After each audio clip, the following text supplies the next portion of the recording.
moving like a beast. Black top jungle, feast on chaos, crave the grease. 180 miles of asphalt and forgiven. In this chaos-driven life, only the fearless living. Checkered flag visions, adrenaline addiction. Metal chorus blare, ain't no friction fiction. Drafting on the homies, camaraderie's the trigger. Slides on the track, bombs ready, yeah we bigger. Brother dreams, chasing speed and money. Engines roaring loud, blazing through the night. Lap after lap, the fire in our veins. Run till we drop, or burst into flames. Fueling up the spirit, nitro in the soul. Cranking up the madness, losing all control. Curves like serpents, straightaways divine. Track burning hot, toasting every line. Hit stop, hustle, seconds ticking like grenades. Oil stained glory, history never fades. Helmet and visor, it's a warrior's enchantment. Every turn a gamble, every lap a commitment. Crowds roar, amplifies high-octane behavior. Victory tastes sharp, savoring the flavor. Wind in the helmet, destiny's a blur. Burning rubber dreams, all senses concur. Burn rubber dreams, chasing speed and might. Engines roar loud, blazing through the night. Lap after lap, the fire in our veins. Run till we drop, or burst into flames. Pulling up the spirit, nitro in the soul. Cranking up the madness, losing all control. Curves like serpents, straightaways divine. Track burning hot, toasting every line. Running the dreams, chasing speed and light. Engines roaring loud, blazing through the night. Lap after lap, the fire in our veins. Run till we drop, or burst into flames. Fueling up the spirit, nitro in the soul. Cranking up the madness, losing all control. Curves like serpents, straightaways divine. Track burning hot, toasting every line.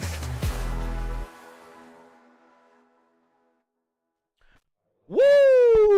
Ladies and gentlemen, boys and girls, welcome in as the Metal Heads Truck Series Season 2 about to get underway, about to get started here this afternoon as drivers going to jump in on the racetrack here for their qualifying session in just a couple more moments.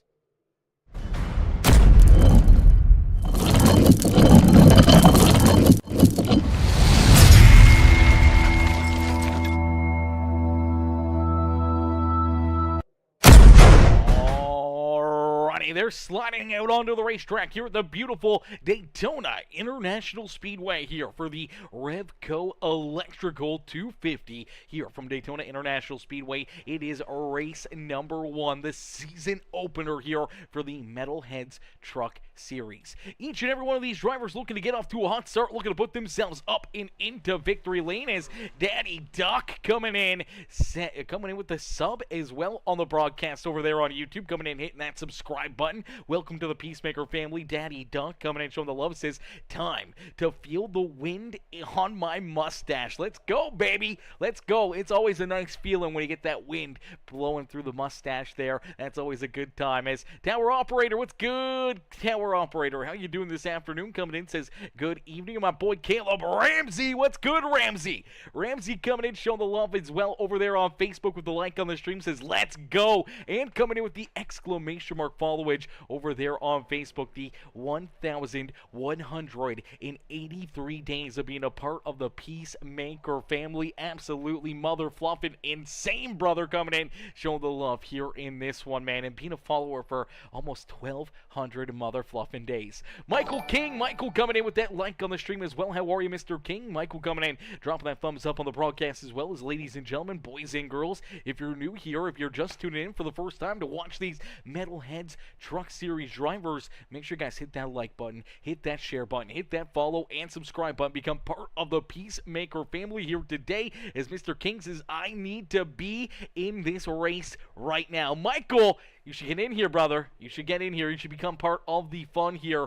Get a hold of the Metalheads Truck Series and get in on the action, brother, as you don't want to miss out on any of this amazing racing. As we'll get these drivers out there onto the racetrack here, qualifying underway, and right now it looks like Nathan Nixon with the quick time out there on the racetrack. He's going to park it down on the inside there. Matt Hayden up into third is Paul Ferdinandi. In the 44 ride, that Sirius XM ride, Ferdinandi, Ferdinandi coming home there in position number 4 right now in this qualifying session, but he's going to quickly slide backwards there as up into position number 4 is Mark Beverly. Beverly jumps in that jumps into position number 5 now is Joshua Moore with the quick time. Moore in that Muehlberger Customs Homes number 51 jumps to the top of the speed charts. Nick Garner in the Celsius number 27 ride will jump into position number 2. Nate Cogdell out there on the racetrack. Cogdell in position number 14 as of right now is Charles Gennings up into position number 15. Keith Prince rolling out there onto the racetrack. He slides into the 16th spot as Caleb Clinard coming home in position number 17. A few more drivers left out there here to qualify as we do see Michael Madden just getting done his race, and here comes Jason Steptoe. Help me, Steptoe. I'm stuck. Help me, Steptoe. Oh gosh, that's an awful name. I'm just kidding. That's a great name, Steptoe.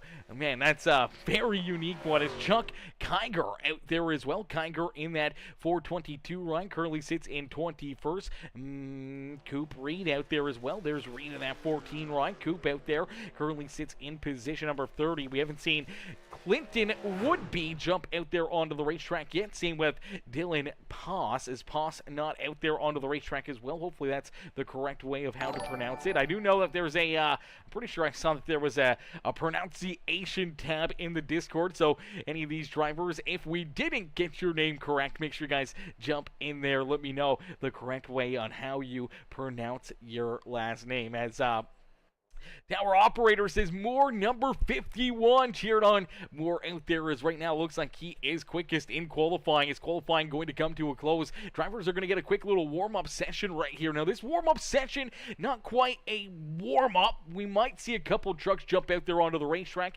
later on in this little 5-minute waiting period, but for the most part, this is going to be used for the admins to kind of go through the race control, everything else, to kind of sit back and talk to these drivers. Let them kind of know the game plan, what the goal is here tonight, and trying to calm everyone down, try to figure out, this is a long race, a lot of laps, a lot of time. I know people are going to want to be pushing and shoving and bump tracking their way towards the front of the field and trying to make some moves, but you got to take care of your vehicle. You got to keep yourself out of trouble and rolling out there on the speedway, not get tore up early here this afternoon.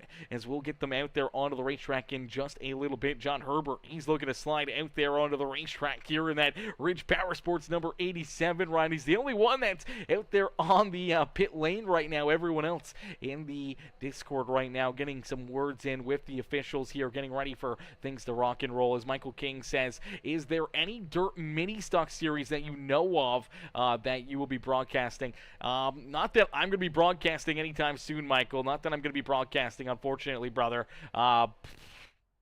I've had a couple come across my desk. Unfortunately, I'm just jam-packed up here, man. I'm just jam-packed up here. I got, 1 to 2 broadcasts pretty much every single night of the week. Some nights we're even rolling into 3 or 4 broadcasts tonight. So, unfortunately, I don't have too many things come across my table as of right now, and I don't really go out and physically look for things. I just wait for people to message me and hope that things line up. If they do, they do. If they don't, they don't. And unfortunately, right now, I think I just had 3 or 4 leagues earlier today reach out asking about broadcasting, and unfortunately I'm pretty sure all 3 or all 4 of them I can't do because I'm too busy, and they all want to run the same days, they all want to run the same time frame, and just not enough time and days in the week to be able to get everybody in there. Is Denver Henderson, Denver coming in showing the love of that like on the stream. What's good, Denver? Denver coming in showing the love. Is Brad Hunt coming in as well with that like on the stream, dropping that thumbs up here on the broadcast, as we're going to get these drivers here in just a couple more moments done their warm-up session, and we should get ready to rock and roll. We should get ready to see them slide out there onto the racetrack here for our green flag in just a few more moments, as the REVCO Electrical 250 just moments away from going to battle here at Daytona International Speedway. Our first race of the season for them, and this is going to be a lot of fun. This is going to be some very, very intense racing. And there's a big field, a lot of drivers out there on the racetrack. Could be a lot of ups, a lot of downs for all these cats out there on the speedways. We did see Matthew Cantina out there on the racetrack. Hopefully I'm saying that right. Let me see here. How does he say his last name? I wonder if it's in there. It's probably in there, but I'm pretty sure there's a lot that we gotta fly through here. I don't know if this was for me in the past or not. I don't think so. Most of these comments were from October 30th. I don't think I was in there. Let me see. I'm trying to see if I'm pronouncing it right. I want to make sure that we're getting all these names right. Catania in the 18 ride. See, I always say Catania, Matthew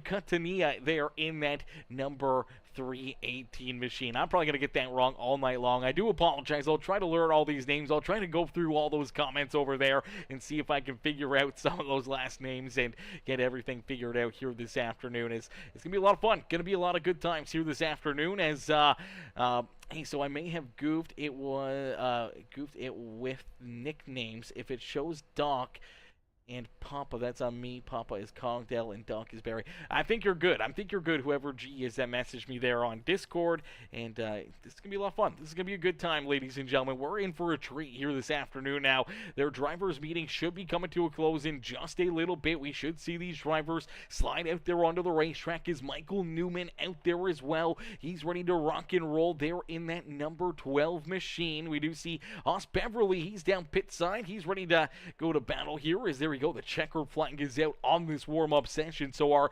A-main feature event about to come right at you here this afternoon from Daytona International Speedway. The REVCO Electrical 250 here this afternoon as Bruce Barnard. Hopefully I'm saying that right. Bruce, am I getting that last name right? I want to make sure I'm getting that right as he says, Dad Bruce out there cheering on the other Barnard.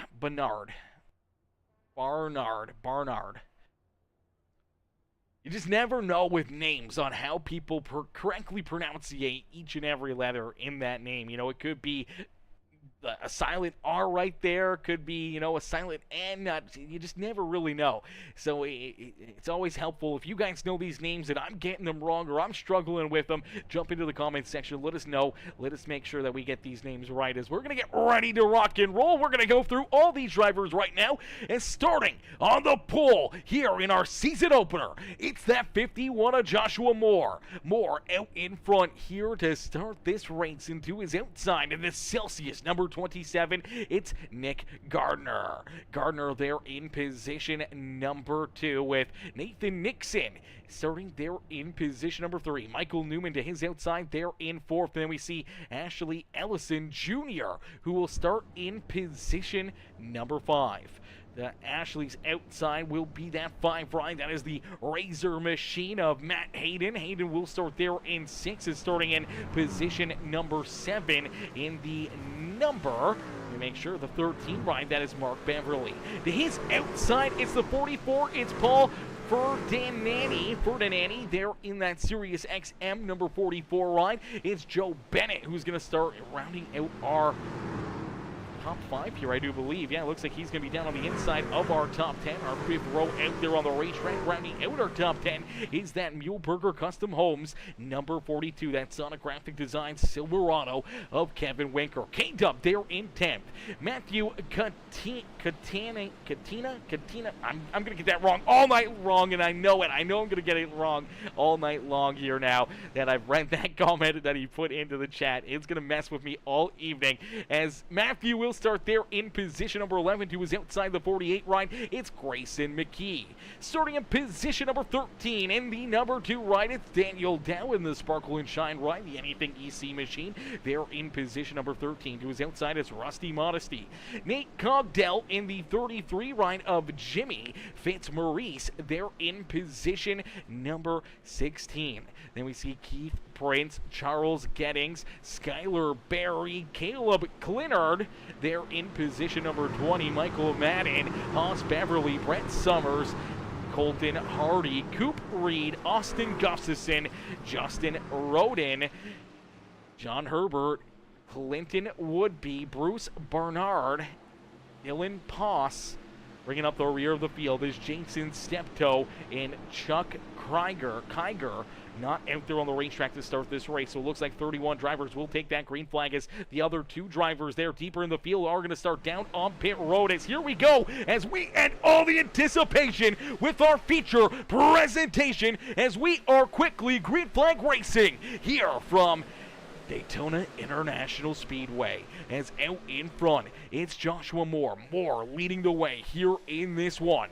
Moore out in front, down low, starting to get that shove, as here comes that 40 right onto his back bumper. Nathan Nixon trying to push him out in front, but the outside lane a little bit more organized, and that's going to edge that 27 to Nick Gardner, half a truck length over top of that metal heads at number 51 machine. As we are quickly green flag racing here from Daytona International Speedway. See these drivers starting to build up that speed, all that momentum. This is where the pushing and shoving is going to start here on the racetrack. And now we're going to start to see drivers play that little bit of a strategy game. Some drivers may elect to try to hang back a little bit, try to keep themselves out of trouble early on in this race, as door-to-door out there on the speedway, the potential of potentially seeing a big wreck, a caution flag early on, always a risk. And for some drivers, maybe fall to the back of the pack, trying to keep themselves out of trouble, trying to keep themselves far enough back there where they can still kind of catch that draft, but enough where they can kind of just keep themselves out of trouble. They can get onto the binders, avoid some of the carnage that may unfold in front of them. And here you go, you do see Brett Summers. He's up on the high side. Summers trying to get that 3rd lane rolling up here.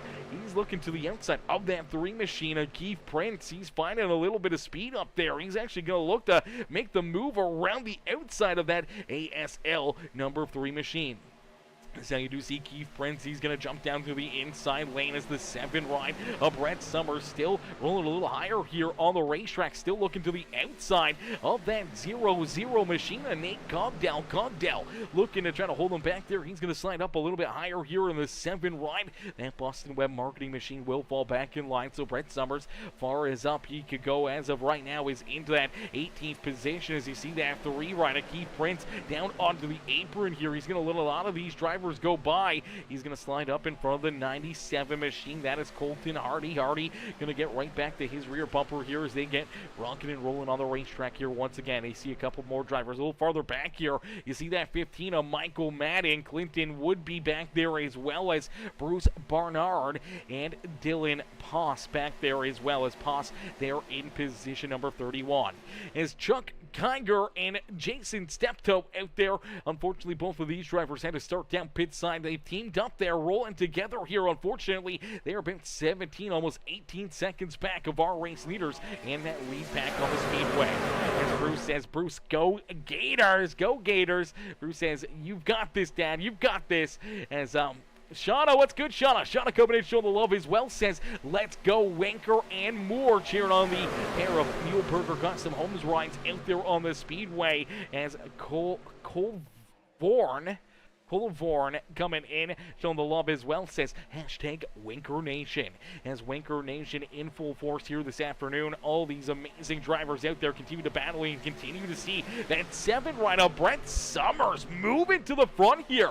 Summers is basically a man on a mission here. They're door to door down through the 2 bottom lanes, and he's just up in that 3rd groove, just finding a ton of speed in that 7 truck, looking very, very fast here this afternoon. That thing is absolutely hooked up. He may just pull around everybody and just take this race lead away and run away with this one. I don't know what's going on with that 7 truck. It seems to just continue to find some great pace up there on the outside, just side drafting off everybody down to his inside. And as they're still door to door out there on the racetrack, he's just laying down some great lap time, some great speed up there on the high side. And amazing. There you go. You're going to start to see a couple more drivers maybe trying to go with them. It's scary going up there and being the only driver in that outside lane, as they could find some speed, some momentum there to your inside, leave you high and dry, and all of a sudden you could fall way back to the rear of the field if you can't find a hole to get into. As now you do see that 42 ride Kevin Winker. K-Dub jumps down to the inside here, going to open up the door for the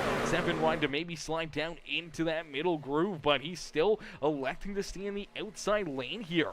So interesting calls out there on the speedway early on here for that 7 machine, as everyone else still staying door to door right down to his inside. Now you see him every once in a while be able to get down a little bit into that draft here, trying to just find a little extra speed, trying to find those runs and see if he can jump to that third lane and make some more passes here as he slid back now to about the 10th position on the racetrack. As some great racing out there on the speedway, lots of door to door. You see Rusty Modesty trying to race his way up to the field here as well in that number 6 ride. That beautiful number 6 machine, that Sinclair number 6 ride up there on the high side, just in front of Brent Summers there. As Summers now going to have a little bit of a gap as that 318 machine going to slide in behind him. That's Matthew Contania, hopefully I'm saying that right. I'm probably still getting it completely wrong. I do apologize, Matthew. I read that comment as of Catania. They're in that number 318 machine as you see Brett Summers again going to that third lane. This time he's going to have a helping hand here as a couple drivers going to go with him. Catania going to go up there to the outside lane as well as the McDonald's number 48 ride. That is Grayson McGee. McGee elects to slide into that third lane as well, and they're trying to get that third lane moving here and moving there on the outside. We'll see if anyone else that elects to jump up there, but as they do go 3 wide, unfortunately it's kind of just slowed down that middle group here. They've lost enough trucks, they've lost a bit of momentum, and now you start to see them fall a couple truck lengths back behind our race leader in that 51. It's Joshua Moore out in front. So Moore leading the way. He's got that 40 ride on Nathan Nixon right there behind him, and then it's 3 by 3 by 3 for 3 rows out there on the speedway. These drivers doing a fantastic job. Continue to battle hard out there on the racetrack. His look out there. That was that 133 of Ashley Ellison getting a little bit squirrely down through the dry oval. Luckily enough, able to keep that truck down on the yellow line, not sliding up into that 27 or into the 12 ride and making contact there. As now you do see the 7 of Brett Summers. He gets up, scrubs that outside fence. Unfortunately, going to kill a ton of momentum there for Brett Summers, and that's just going to kill that third lane here. He may have to try to fall back in line. Same with that 48 ride, as they're just going to fall backwards here for a little while as they try to get that momentum built back up down the back straightaway, trying to get time back together and see if they can get rolling there again on that outside groove. Unfortunately, they do fall a few truck lengths back there, and now looks like maybe that 318 ride of Catania gonna just leave him back there as well. He's gonna jump down into that second lane, and unfortunately gonna leave them a little high and dry there on that outside groove. We'll see if anyone elects to go with them here, see if one of these other drivers want to jump up to that outside lane, or if they're just gonna stay content running right here, just kind of door to door for the next little while here, as I do believe. Sure, I haven't seen anything about, oh, look out, Brett Summers around a couple other drivers going with him here, and that will bring out our caution flag. So the caution flag is going to fly here on the racetrack. We do see one driver parked down low here. Oh no, I'm not sure who that may have been, but we did see Brett Summers get some pretty serious damage there in that Boston Web Marketing number 7 ride, and not sure if that was potentially Justin Roden. Nope, looks like that Mighty Ducks Ryan going to keep on rolling here. There's Clinton Woodby. Who's the other driver that got shoved down the racetrack? Was it the 3 ride of Keith Prince that may have gotten taken out there and down into the inside fences? We just watched that. Oh man, I don't know what happened right there. I don't know if there was a little contact or if that was just neck code. Watch this number 7 truck. Just going to skip out and around. I think it's just net code right here. Off the 46 ride, that rear end just going to step out and around on him. And unfortunately, that truck's just going to go around. He banks it off the 46, off the outside fence. Then everyone else trying to get through there. Unfortunately, there's one driver that's just not going to be able to avoid him and heads down the racetrack. That is the 196 of Caleb Clinard here. Clinard, unfortunately, nowhere to go. Clinard down the racetrack trying to get that car checked up as the Sonic Graphic Designs ride. He's got him locked up here. He's trying to avoid hitting that inside fence. Unfortunately, not enough time, not enough brakes, and unfortunately makes some heavy front end damage there with that inside wall. That's a tough break there for that 196 machine. Let's see if we can get another look at this one and see what he sees as he's rolling down out of quarter number 2. He's going to see the 7 truck just go around right here.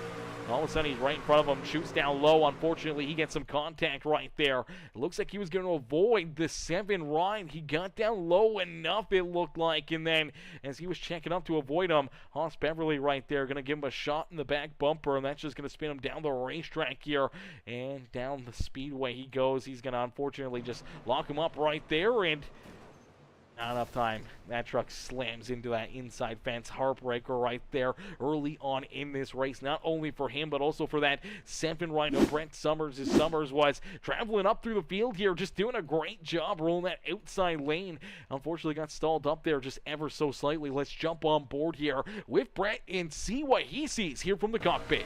As here he goes down through corner number 1 and 2, and all of a sudden, this truck just going to go around, steps out on him, and hard contact into the outside fence, and fortunately for the 7 ride, early damage. Luckily enough, less damage than what that 196 ride received, as Caleb Clinard still down pit side here. Clinard down pit road, and heavy damage here. He may be down there for an extended period of time. May end up going multiple laps down out there on the racetrack, and not the way he wanted his afternoon to start here this evening, as we'll get them all stacked up, racked up, ready to go back to Green Flag Racing. Here is Joshua Moore out in front. That beautiful Metalheads Muleburger Custom Homes number 51 ride continues to lead the way here this afternoon. Some great racing action, a lot of back and forth out there on the speedway, as Bruce says, "You got this, Dad," cheering on his dad here this afternoon, cheering on all these amazing drivers as these guys put on a heck of a show.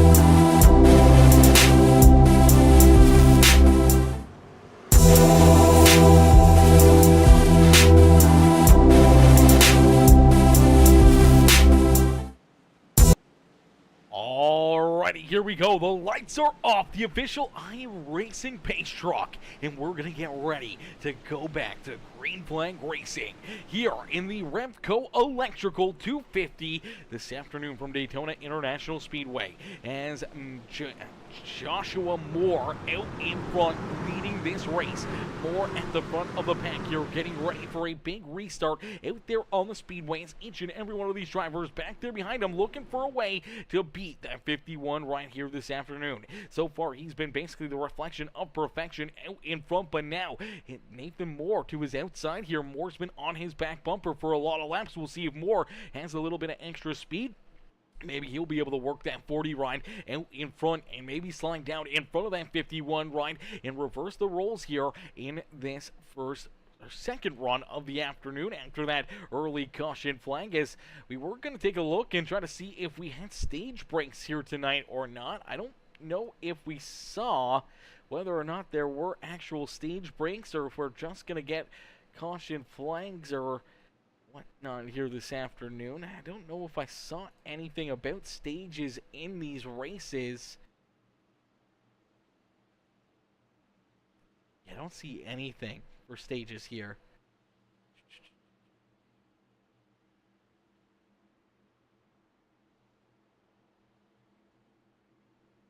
If anyone's in chat, if any of the drivers are watching or one of the admin crews, you guys can hop in and let me know there in the comments section on whether or not we have stages or not here for the series. As see anything up here. As we'll get ready to rock and roll, we'll get ready to go back to battle. Here is the green flag quickly back out into the air. A great restart there for the 51 as Matthew Moore out in front, continuing to lead the way. Moore going to slide up in front of that 40 ride. I'm not sure if he's going to stick with them. That inside lane definitely built up, and there we go. Moore jumps down low in front of that 133 ride as Ashley Allison Jr. now onto the back bumper of the 51 machine and leaving that 40 ride. Nathan Nixon high and dry high down the back straightaway. Now we see some drivers shuffling around here, and you do see that number 48 rider Grayson McGee jumps to that third lane here again and leaves that 40 ride, trying to leave him high and dry, but Kevin Winker not going to go with him down the back straightaway. Winker going to get back to the rear bumper here of that 40 right now. Here comes that number 2 machine working his way inside the top 10, as well as Daniel Dow into position number 9 here as they're 3 wide once again out there on the racetrack.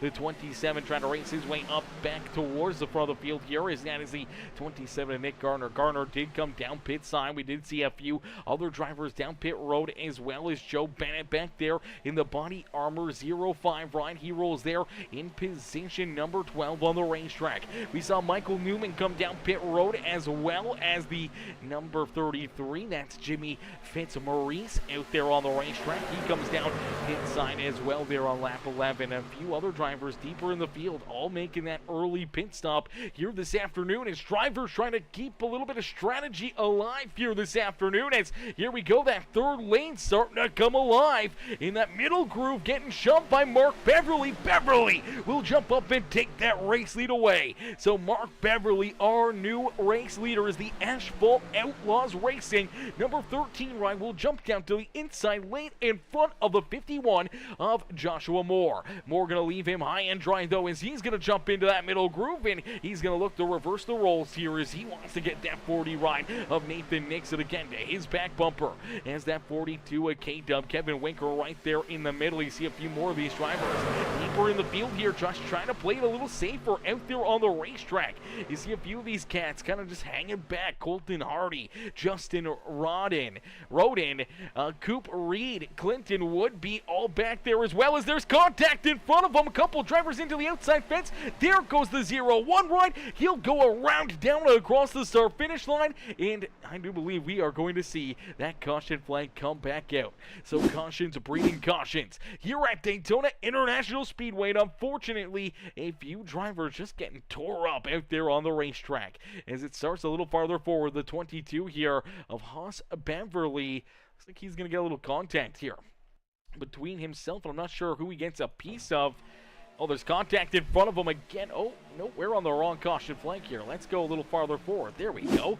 That's what we're looking for. All right, let's play this back and take a look at it here, as that 22 ride, unfortunately, he's rolling down to the inside. I'm not sure who that is down in the middle here. Looks like the 33 ride. That is Jimmy Fitzmaurice there as well. Fitzmaurice looks like he just comes down the racetrack, and unfortunately the 33 and the 22 are just going to make some contact here. That's going to spin them both up into the outside fence, as that 33 right there kind of comes down into the 22 ride, spins him off the racetrack, hard contact into the outside fence, and then back there behind them, the 01 ride of Justin Rodin in the 17 gonna get together there. That's Bruce Bernard. Unfortunately, heavy contact into him, heavy contact for the 14 ride here as well, as they're gonna get checked up in the Mighty Ducks ride, just gonna get rear-ended right there. He gets shoved, turned around here.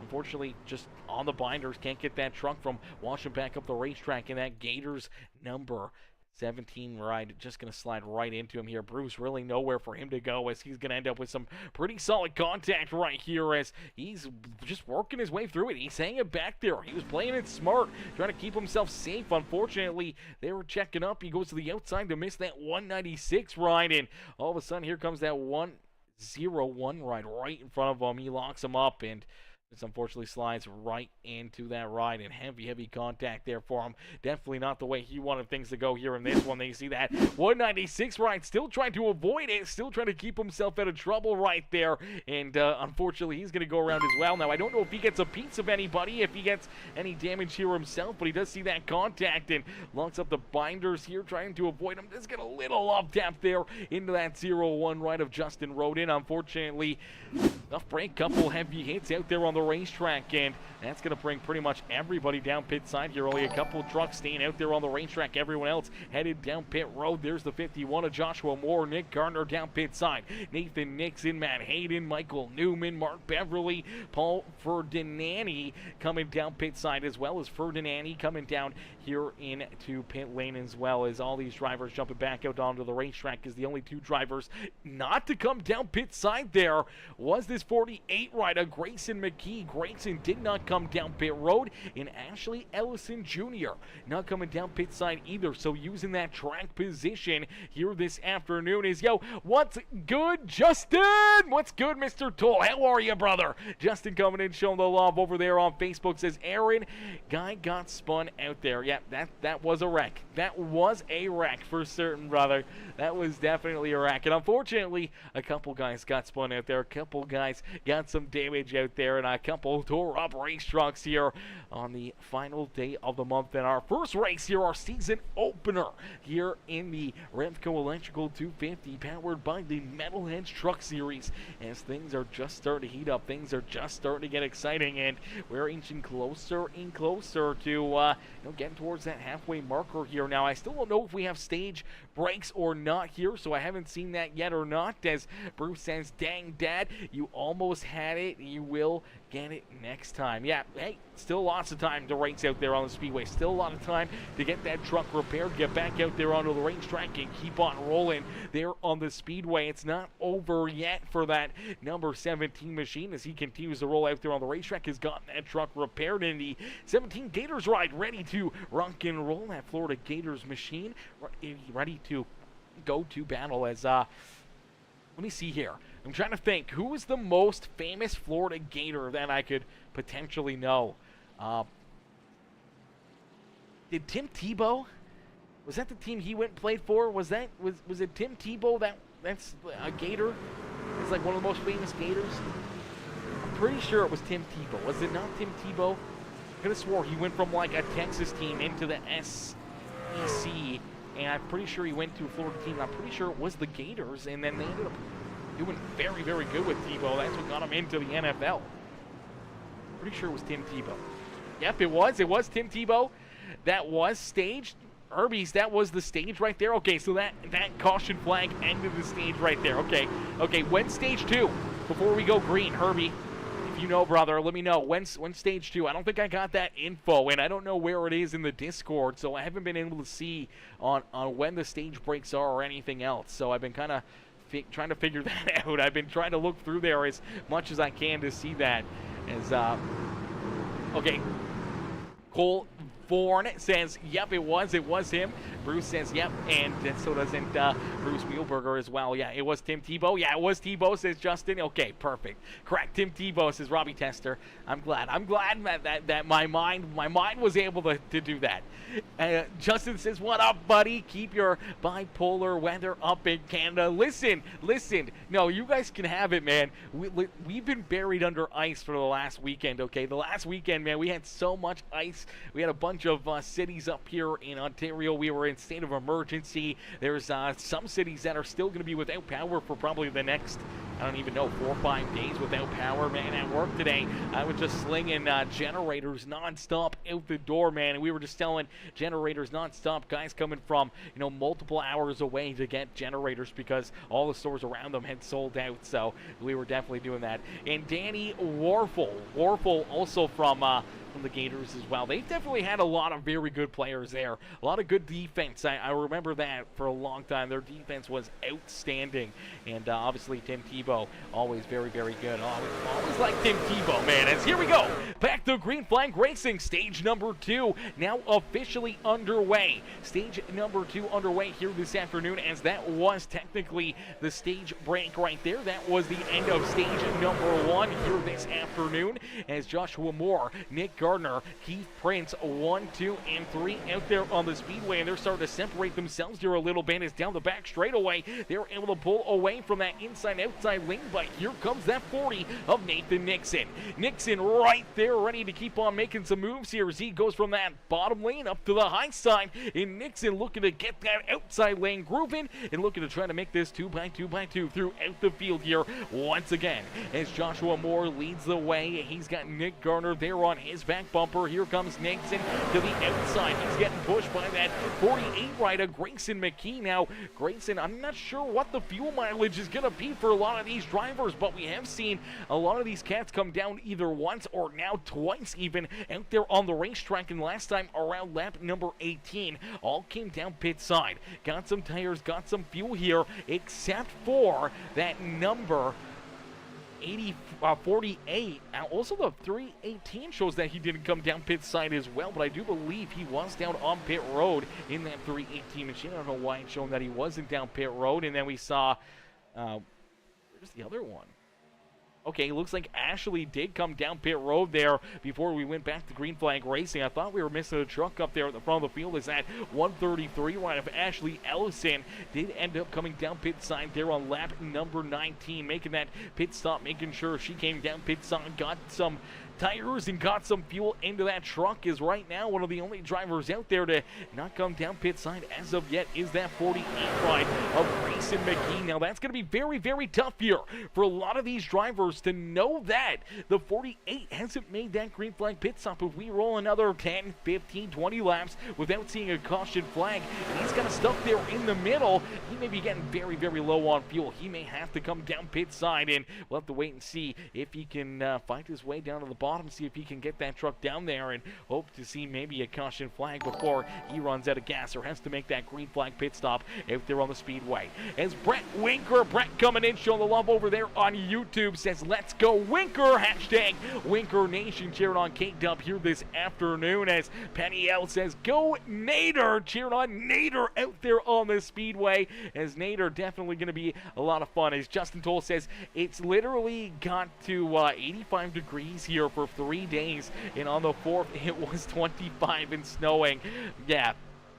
Listen, man, that's how it's up here in Canada too, Justin. I feel you. I feel you every step of the way, brother. I feel you every step of the way. I've had a bit enough of it, man. We're into virtually April now, or whatever it is, right? Yeah, March, April. Yeah, we're into April now after today, so it needs to get warmer, man. It needs to get warmer in a quick hurry. I need to start hitting up the links. I need to start hitting some golf balls again, and we need to start having some more golf videos and content being produced here on Peacemaker Gaming on our YouTube channel, as well as we're going to get a lot of offline content here this year brought to you and everything else. So the content is going to keep on rolling for not only the racing action in iRacing, but the racing action in real life, and also a lot of golf content, other really cool content that we're going to be doing here on Peacemaker Gaming as well. Potentially some overnight survival challenges and a lot of other cool things here for some amazing videos, amazing content, as we see some amazing racing here in the Metalheads Truck Series opener here this evening.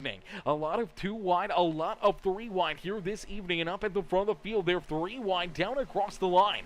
This time around, it's going to be too close to call there, but I think Nick Gardner down low was able to lead that lap once again. Is the 51 of Joshua Moore right down the middle. At 48 right of Grayson McKee is look out, contact. Oh, baby, potentially the big one here at Daytona. Oh, man, I don't know how they were able to hang on to him, pretty much keep their trucks pointing the right direction, but I think there was more contact, more issues deeper in the field here as everyone trying to escape that, everyone trying to keep themselves out of it. You see Clayton Woodby, he's down on the apron. Doesn't look like too much damage there to the 92. We saw a few other drivers down there through the grass and everything else as the caution flag does come back out, as things were getting wild there down out of corner number 1 and 2. You see a couple trucks just all of a sudden turn sideways here. I don't know if there was something on the track here or what was going on. Oh, look at the 6 ride right here. That's where we're going to watch it. So the 6 machine, if I don't get that wrong, it's Rusty Modesty there in the 6 ride.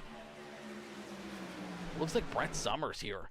I don't know if Summers just gets a bad shove, maybe makes a big move here. Looks like him and the 71 ride of Austin Gustafson are going to get tied together out there on the racetrack. See if we can get another look at it. So watch that outside lane. So the 7 truck, he's the second truck in line to that outside groove here. He's all over the back bumper of that 48 ride, trying to push him back out in front. Here comes a big shove from the 71 into the back end of that 7 ride. Just doesn't square up with him correctly. Just kind of shoves him down the racetrack into the 6 ride. The 6 trying to not hit that 318. Unfortunately, overcorrects, comes back up the racetrack into the 7 and the 71. The 71 ride, he's up on the outside fence as you see Daniel down, nowhere to go there. Him, Bright Summers in that 6, all get tied together as they continue to slide and slip around back there behind him. You see that 71 trying to keep himself pointed in the right direction here. The 13 right on Mark Beverly, he's going to get turned sideways on the racetrack. Haas Beverly going to get in there, get some pretty good contact there, as well as that 05 ride, as everyone else just trying to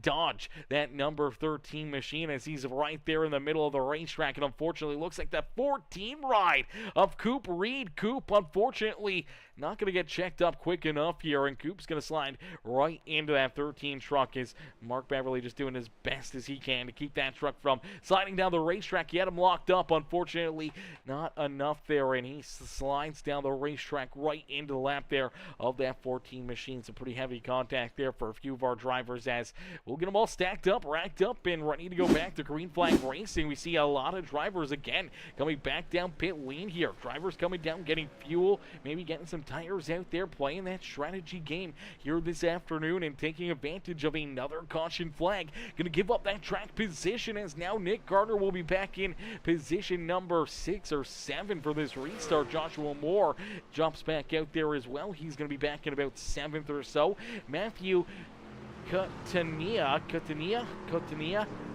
probably still getting it completely wrong here in this one. This is going to be tough all evening long to make sure I get some of these names right. Is Catania there. He unfortunately is back in about the 8th position now, so it's going to be another interesting one here. Now, tires aren't going to be super important, and everything else is going to be really that fuel. When you need to come down pit side, when you need to make potentially green flag pit stops, as we've seen these trucks, a lot of these drivers be able to put together an amazing race and battle and duke it out for a long run out there on the racetrack. And if we start to see them have to come down pit side, make these green flag pit stops and everything else throughout the afternoon, it could definitely really break up this field, make that green flag run even longer. So try to keep yourself from being down pit road, having to make those mistakes on pit lane or anything else.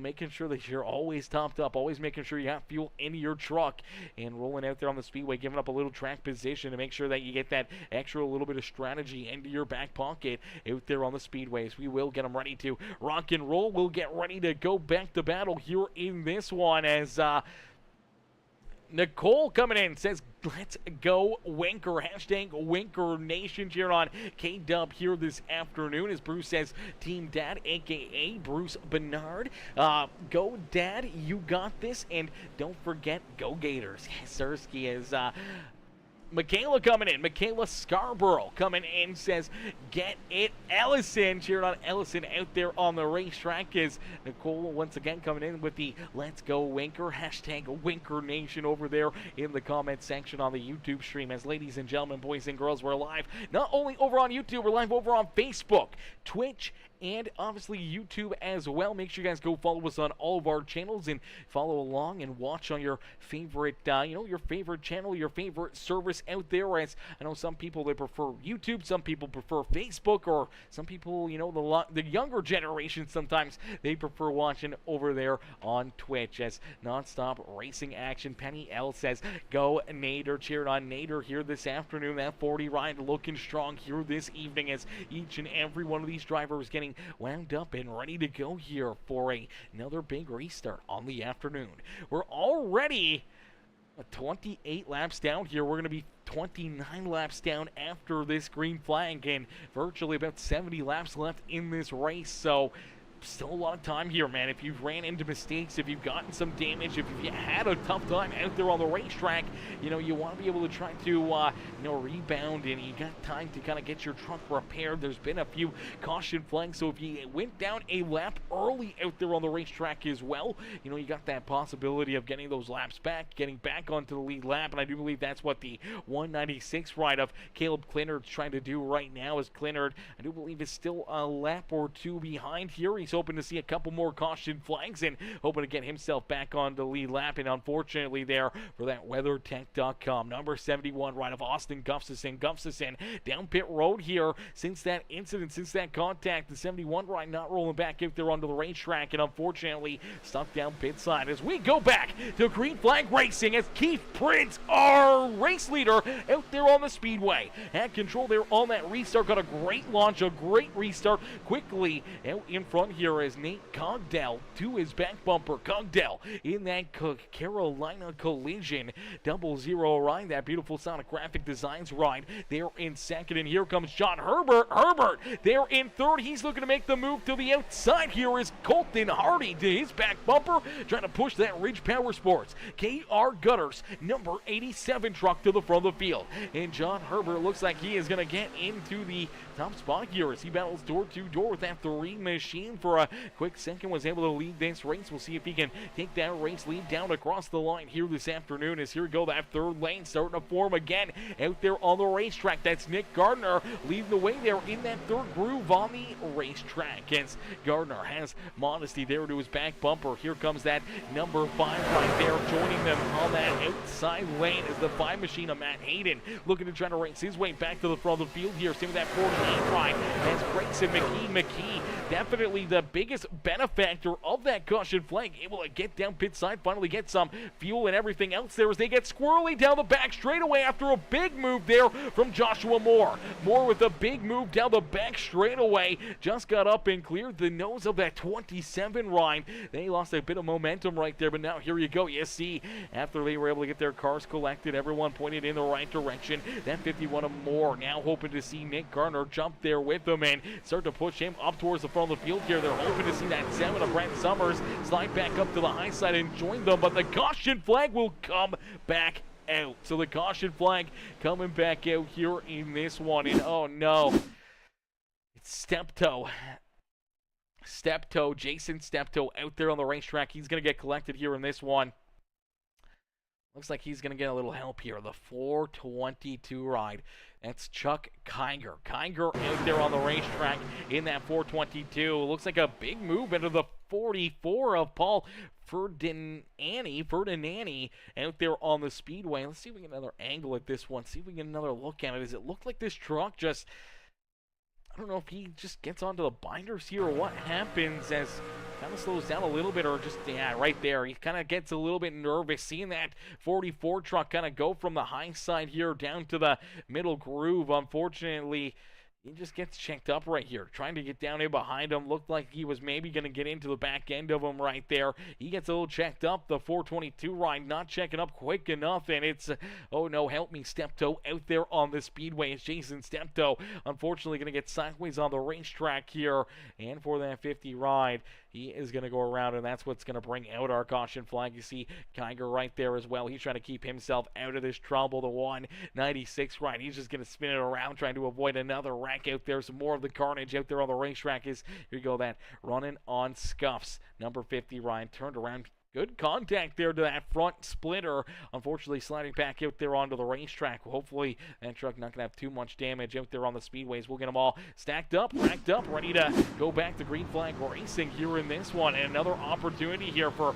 drivers to come back down pit road. Even though it's only been a few laps, they want to head down pit side, get some fuel, get some potential tires onto their trucks, and get ready here for another potential long green flag run. As you see that 27 ride. Again, Nick Garner going to give up a lot of track position to head down pit road. You do see that number 3 of Keith Prince. He came down pit side. Same with Clinton Woodby in the 92. The number 05 ride of Joe Bennett down pit road. Haas Beverly down pit side. Paul Ferdinandi down pit road as well. That Sirius XM number 44 ride is Chuck Kiger rolling back out there on the racetrack, and that truck repaired. The 17 Florida Gators ride of Bruce Bernard coming down pit side as well as Bernard heads down and back onto the racetrack. Nick Gardner still down pit side here. I'm not sure what's taking so long here for this number 27 Celsius machine, but he's giving up even more time. An extended pit stop right there. Maybe a little bit of a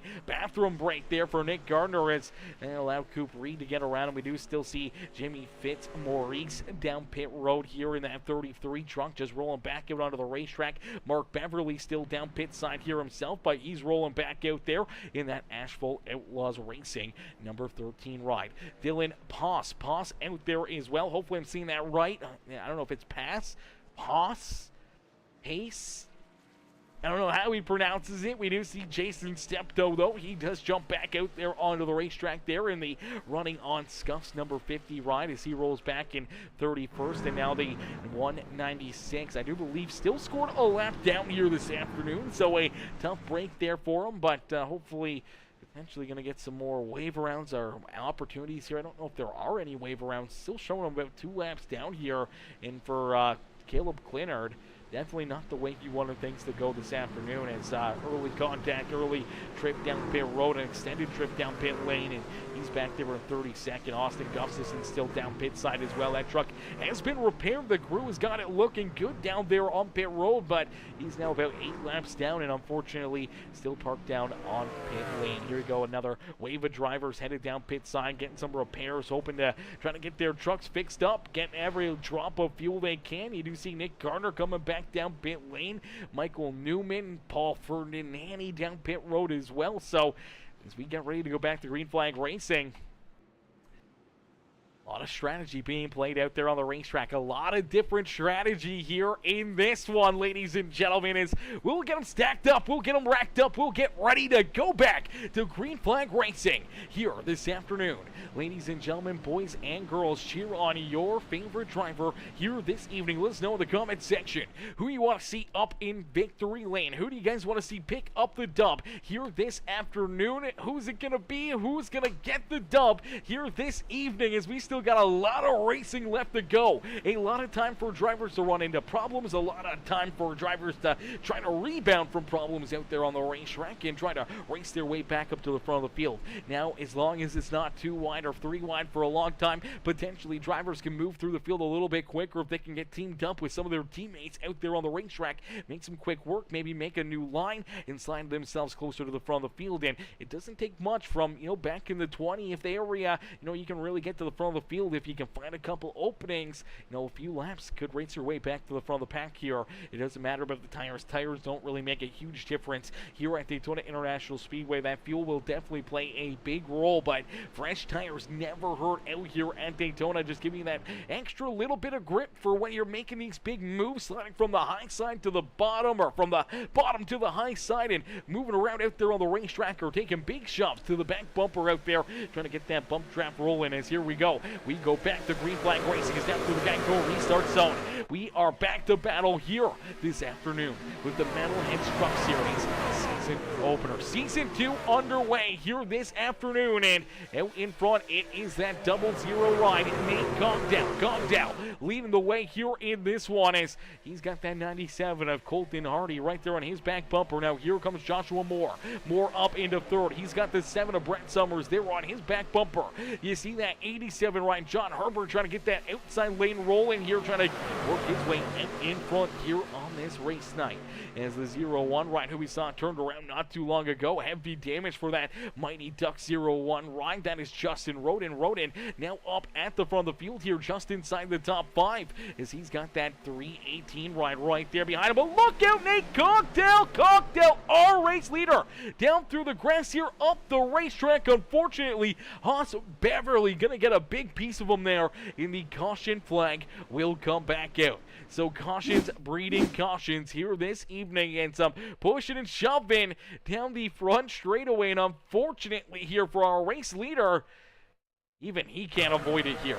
Gets up the racetrack a little bit too far right there, and unfortunately the 97 truck of Chase Hardy, he's just going to stay right there in that inside lane here. I said Chase Hardy, it's Colton Hardy in that 97 ride. He doesn't want to give up that bottom lane, so he's not going to move up the racetrack here, and he can't really move up as he's got John Herbert there to his outside. So you see that 00 slides up a little too far, and unfortunately doesn't have room to come back down. They make some contact. He goes down over the nose of that 97, goes for a slide through the grass here, and unfortunately all that momentum, all that speed just could not get that truck checked up, especially sliding through the grass there. It's very wet out there on the racetrack. It's just going to act like carpet basically, and just going to slide right on through it. Unfortunately slides back up the racetrack and nowhere to go for Haas Beverly. Look at Big Haas here, the Big Haas Motorsports 22 ride, the Asphalt Outlaws ride, slides up the racetrack, slams into the wall, slams into the 00. They're the two that got tore up out there on the racetrack. So our race leader, the 22, gonna get some heavy damage there on the racetrack, and unfortunately there for the Carolina collision truck, he's gonna have to call them up here real quickly and hope that they can head down pit side and get that truck repaired and get that thing fixed up and back out there onto the racetrack. I'm sure the Carolina collision crew will get him back out there onto the speedway. Beautiful looking paint scheme, beautiful looking ride out there on the speedway for that Sonic Graphic Designs 00 ride. We'll see if he can race his way back up towards the front of the field. As out in front now going to be our new race leader. It's that 87 ride of John Herbert. Herbert out in front. Herbert leads the way here this afternoon. It's John Herbert now looking to come down pit road here. Some more strategy being played here. More pit stops. More chances for drivers to work on their cars and get some fuel, get some damage repaired, and just play that strategy game here this afternoon. And I don't know how far they can even make it. We've kind of had only like, a couple lap or 10 lap runs out there before a caution flag, so I don't know really how much of a tank of fuel these drivers are going to get if we see, a 60 lap run come right here at us, potentially, that could mean one trip left here for a lot of these drivers that just came down pit road.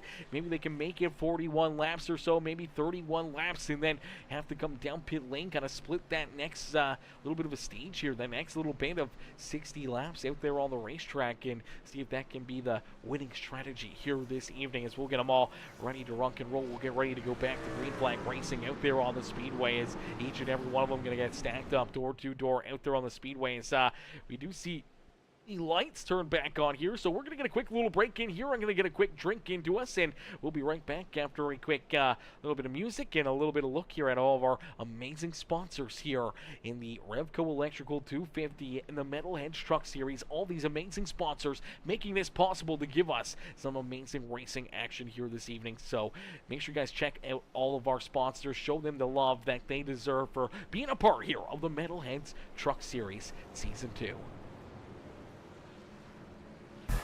Turbocharged hard, piston pumping like a beast.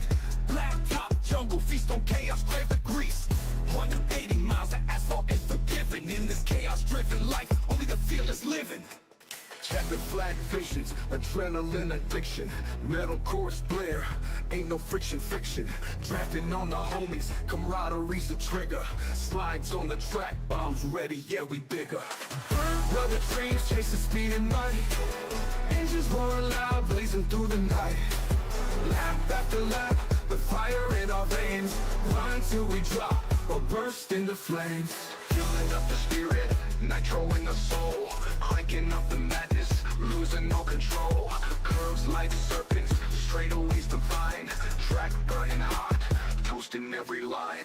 Pit stop hustle, seconds ticking like grenades. Oil stained glory, history never fades. Helmet and visor, it's a warrior's enchantment. Every turn a gamble, every lap a commitment. Crowds roar, amplifies high-octane behavior. Victory tastes sharp, savoring the flavor. Wind in the helmet, destiny's a blur. Burning rubber dreams, all senses concur. Rubber dreams, chasing speed and might. Engines roar loud, blazing through the night. Lap after lap, the fire in our veins.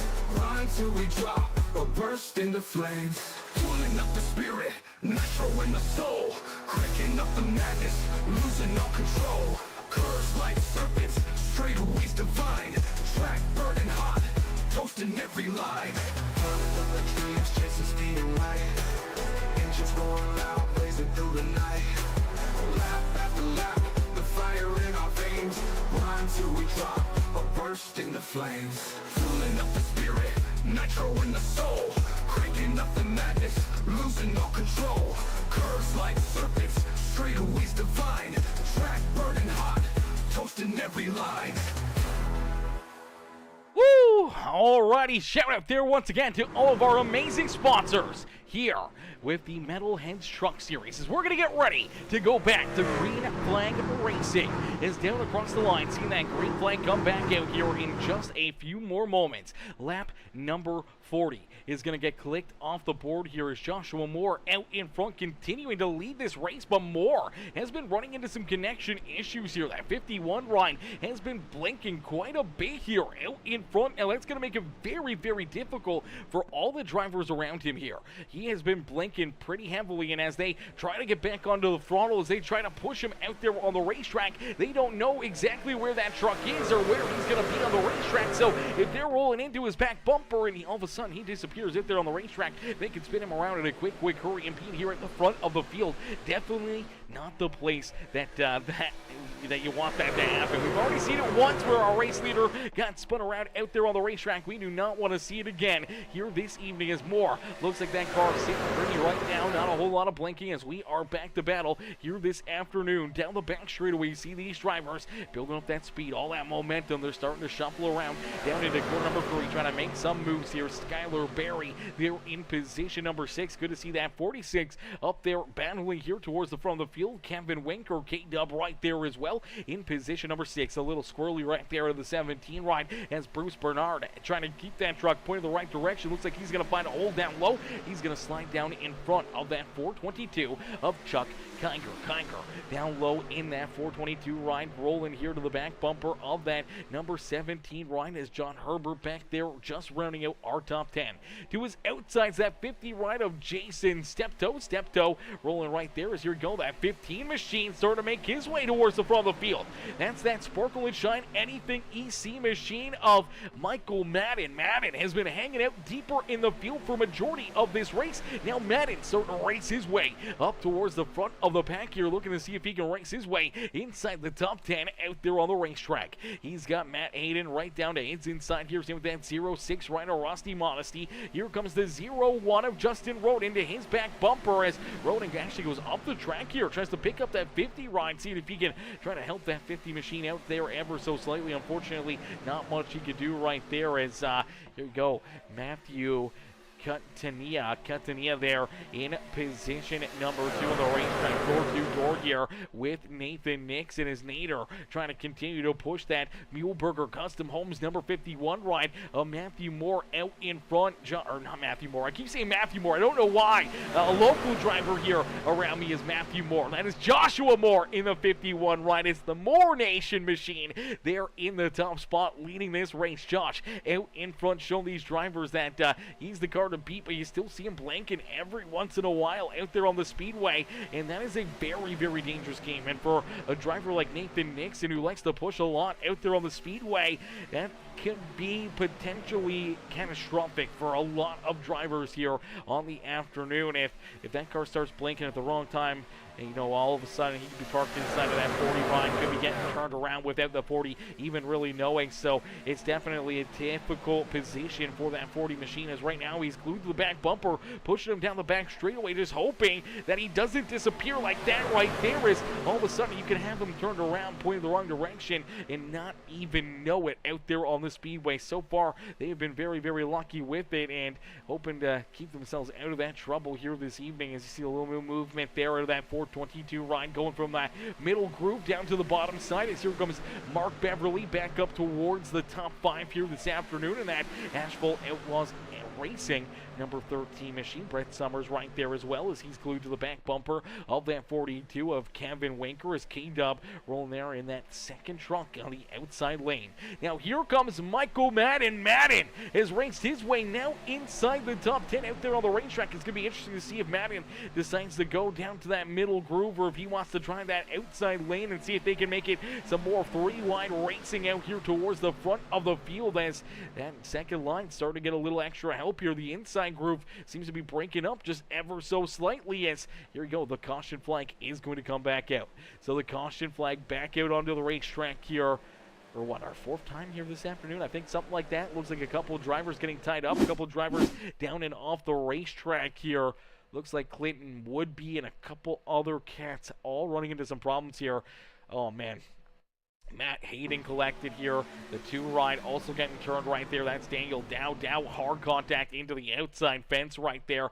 Just looks like they get a little 3 wide down into corner number 3 here. And unfortunately, this is a spot where there's a big bump down there on the racetrack. There's a big bump on corner entry here.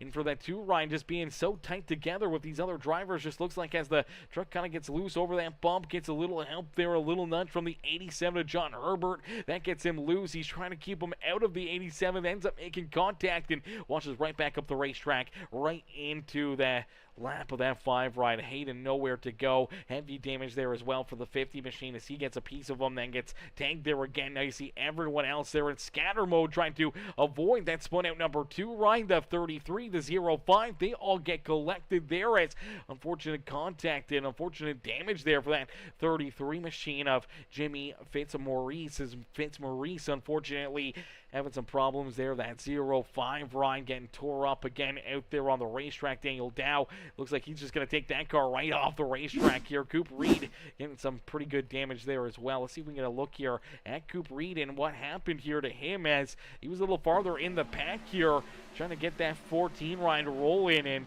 unfortunately, as he kind of gets steamrolling through there, looks like he's just going to wash up the racetrack. Gets into the 97 ride of Chase Hardy. Hardy ends up with some pretty good damage there as well. So Coop Reed just trying to get that truck woed up, trying to get settled down out there on the speedway. Unfortunately, just gets up the track here, ends up making some hard contact into the back end of that 17 ride, pushing Chase Hardy up the speedway and up into the outside fence and right into that 2 ride of Daniel Dow. So even more contact and damage there for that 2 machine, and a couple of drivers tore up out there on the speedway. As here we go. We'll get them stacked up. We'll get them racked up. We'll get ready to go back to battle again out there on the speedway. A few quick caution flags out there on the racetrack. Seems like we got a handful of laps under our belt. Then we see that caution flag come back out, and then we get them all ready to rock and roll once again. Get that momentum, all that speed built up here, and now we see a little bit of a change at the front of the field as the 46 ride of Skylar Berry. Not coming down pit side the last couple caution flags. Skylar Berry now our race leader. Kevin Winker in position number 2. Brett Summers, they were in 3rd. The 422 of Chuck Kiger. Kiger, they're in 4th with Justin Roden in position number 5. Bruce Bernard there in position number 6 as John Herbert back in 7th. Caleb Clinard there in position number 8. Nathan Nixon, Joshua Moore, our top 10 out there on the racetrack. Then we see Matthew Catania there in position number 11. Mark Beverly there in 12th. Michael Madden, Keith Prince rounding out our top 14 with Grayson McKee there in that 15th position. Michael Newman, Nick Gardner, Matt Hayden, Rusty Modesty, Jason Steptoe, and Paul Ferdinandi there in 21st. Clinton would be back there in 22nd. Colton Hardy there in 23rd. Daniel Dow coming back down pit side. He scored there in 24th with Jimmy Fitzmaurice now into that 24th position. Ashley Ellison Jr. now into another couple spots here, as we did see Chuck Kiger also come down pit road. A couple of these other drivers making their way down pit side here. The 11 ride of Dylan Poss has been down pit side for a couple laps now. He's actually gone a lap down out there on the speedway, I do believe, or at least following back here into the 30th position as the other drivers get rocking and rolling. See the 96 ride. That is Charles Gettings able to get around him there. Gettings now up into 26. Coop Reed rolling out there. The 00 and Nate Cogdell as all these drivers getting ready to go back to battle, getting ready to go back to green flag racing here on the afternoon as we inch closer and closer to that halfway point. And as Eric Hardy says, Colton Hardy, cheering on Colton out there on the speedway. How are you, Eric? Coming in showing the love as Brett Winker also coming in with the horns up here in this one, baby. Horns up, ladies and gentlemen, as some great racing action, a lot of back and forth battling out there on the speedway, and we inch closer and closer to our checkered flag here this afternoon. So far, it's been some absolutely insane racing action, a lot of 2 wide, 3 wide battling out there on the racetrack. Unfortunately, that's created some of this chaos, some of those good battles that we've been witnessing, some of the back and forth out there on the racetrack in the tight door panel to door panel racing action has created some of that contact, some of the chaos out there on the speedway. And now we're going to get ready to go back to green flag racing just shy of halfway marker here this afternoon. So K-Dub, that 46, 1 and 2 on the speedway, getting ready for this restart. Now K-Dub does have some good help right there on his back bumper as Brett Summers going to try to push him out in front here. Justin Roden there in position number 4, going to get to the back bumper here of our race leader as the beautiful number 46, Ryan, unfortunately doesn't seem like he gets any help right there as the 0-1 not really getting onto the throttle, not the restart that he was hoping for. K-Dub was hoping that the 7 of Brett Summers would be right there on him, but that allows that 46 to quickly jump in front of them, jump down low and kind of block them down low here, but they're going to quickly get to his back bumper and now try to help him out. It's K-Dub there in second. I know Kevin would love to jump out in front, lead this race, and so would, and Brett Summers is going to leave them high and dry. He jumps back up into that middle groove here, looking to pick up that second lane, hoping that Ronan goes with him here and helps push him to the front of the field. There we go, down the back straightaway. That's exactly what happens. A lot of speed, a lot of momentum being built up there in that middle groove, and there's number 7 ride of Brett Summers in that Boston Web marketing machine who we saw get tore up a couple times early in this race, now battling door to door for the race lead here at Daytona International Speedway in our season opener of the Metal Heads Truck Series, powered by REVCO Electrical here this afternoon. And Skylar Berry was able to hang on to that race lead, the 7 ride, still trying to work that outside lane as Kate up all over the back bumper of that number 42 ride, pushing him down the back straightaway. Some great racing action, everyone shuffling around, everyone trying to find their way up towards the front of the field, and you do see one driver that's working his way back up towards the front. That 196 ride of Caleb Klinner went around hard contact into the inside fence early in this race. What could have been an early exit for this 196 sticks with it, keeps rolling out there on the racetrack even after going multiple laps down. All these caution flags giving him the wave arounds and getting him back onto the lead lap, and for the 196 of Caleb Klinner, definitely the spot he wants to be back into as he is now back onto the lead lap, racing his way inside the top 10 here once again this afternoon. What a heck of a run, what a rebound out there on the racetrack there for Caleb Klinner. As Klinner rolls out there in that nice spot, battling door to door with Michael Mann as you see everyone else shuffling around down the back straightaway here. Everyone up to speed as the next time around will be the official halfway marker here, as it will be the completion of lap number 50, and we will get 50 more laps left to go here in the REVCO Electrical 250 live from Daytona International Speedway. K-Dub jumps up into that high side groove. He wants to lead here at the halfway marker as down across the line. Oh, it's too close to call. I think K-Dub may have led there on lap number 50. So Kevin Winker Nation, cheer on your man as he is now out in front, our new race leader here at the halfway marker here in the REVCO 250. As ladies and gentlemen, boys and girls, the racing action continuing to heat up this afternoon. The intensity, the pace, and all the pushing and shoving, it's going to get tougher and tougher all evening long, and if you make a mistake out there, it may be a little too late to rebound here at this point, as we'll see these drivers continue to battle nose to tail and door to door. A lot of elbows up racing out there on the speedways. We'll jump into our Peacemaker Gaming crank it up as we're officially just over halfway through this race. So crank up that volume, cheer on your favorite driver as we crank it up here on Peacemaker Gaming.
Alrighty, ladies and gentlemen, boys and girls, give it up here for all these drivers. A beautiful crank it up session out there on the Speedway here at the beautiful Daytona International Speedway. As out in front in leading this race is that 48 ride, the McDonald's machine. That is Grayson McKee. McKee out in front, showing these drivers how to get it done here in this one. He's got Matt Hayden there on his back bumper. Keith Prince there in third. Charles Gettings there in position number 4 in that beautiful 96 ride. And then we see that 0-0 machine, Nate Gogdell trying to stay in position number 5 there on the racetrack as he battles door to door with that 13 rider, Mark Beverly.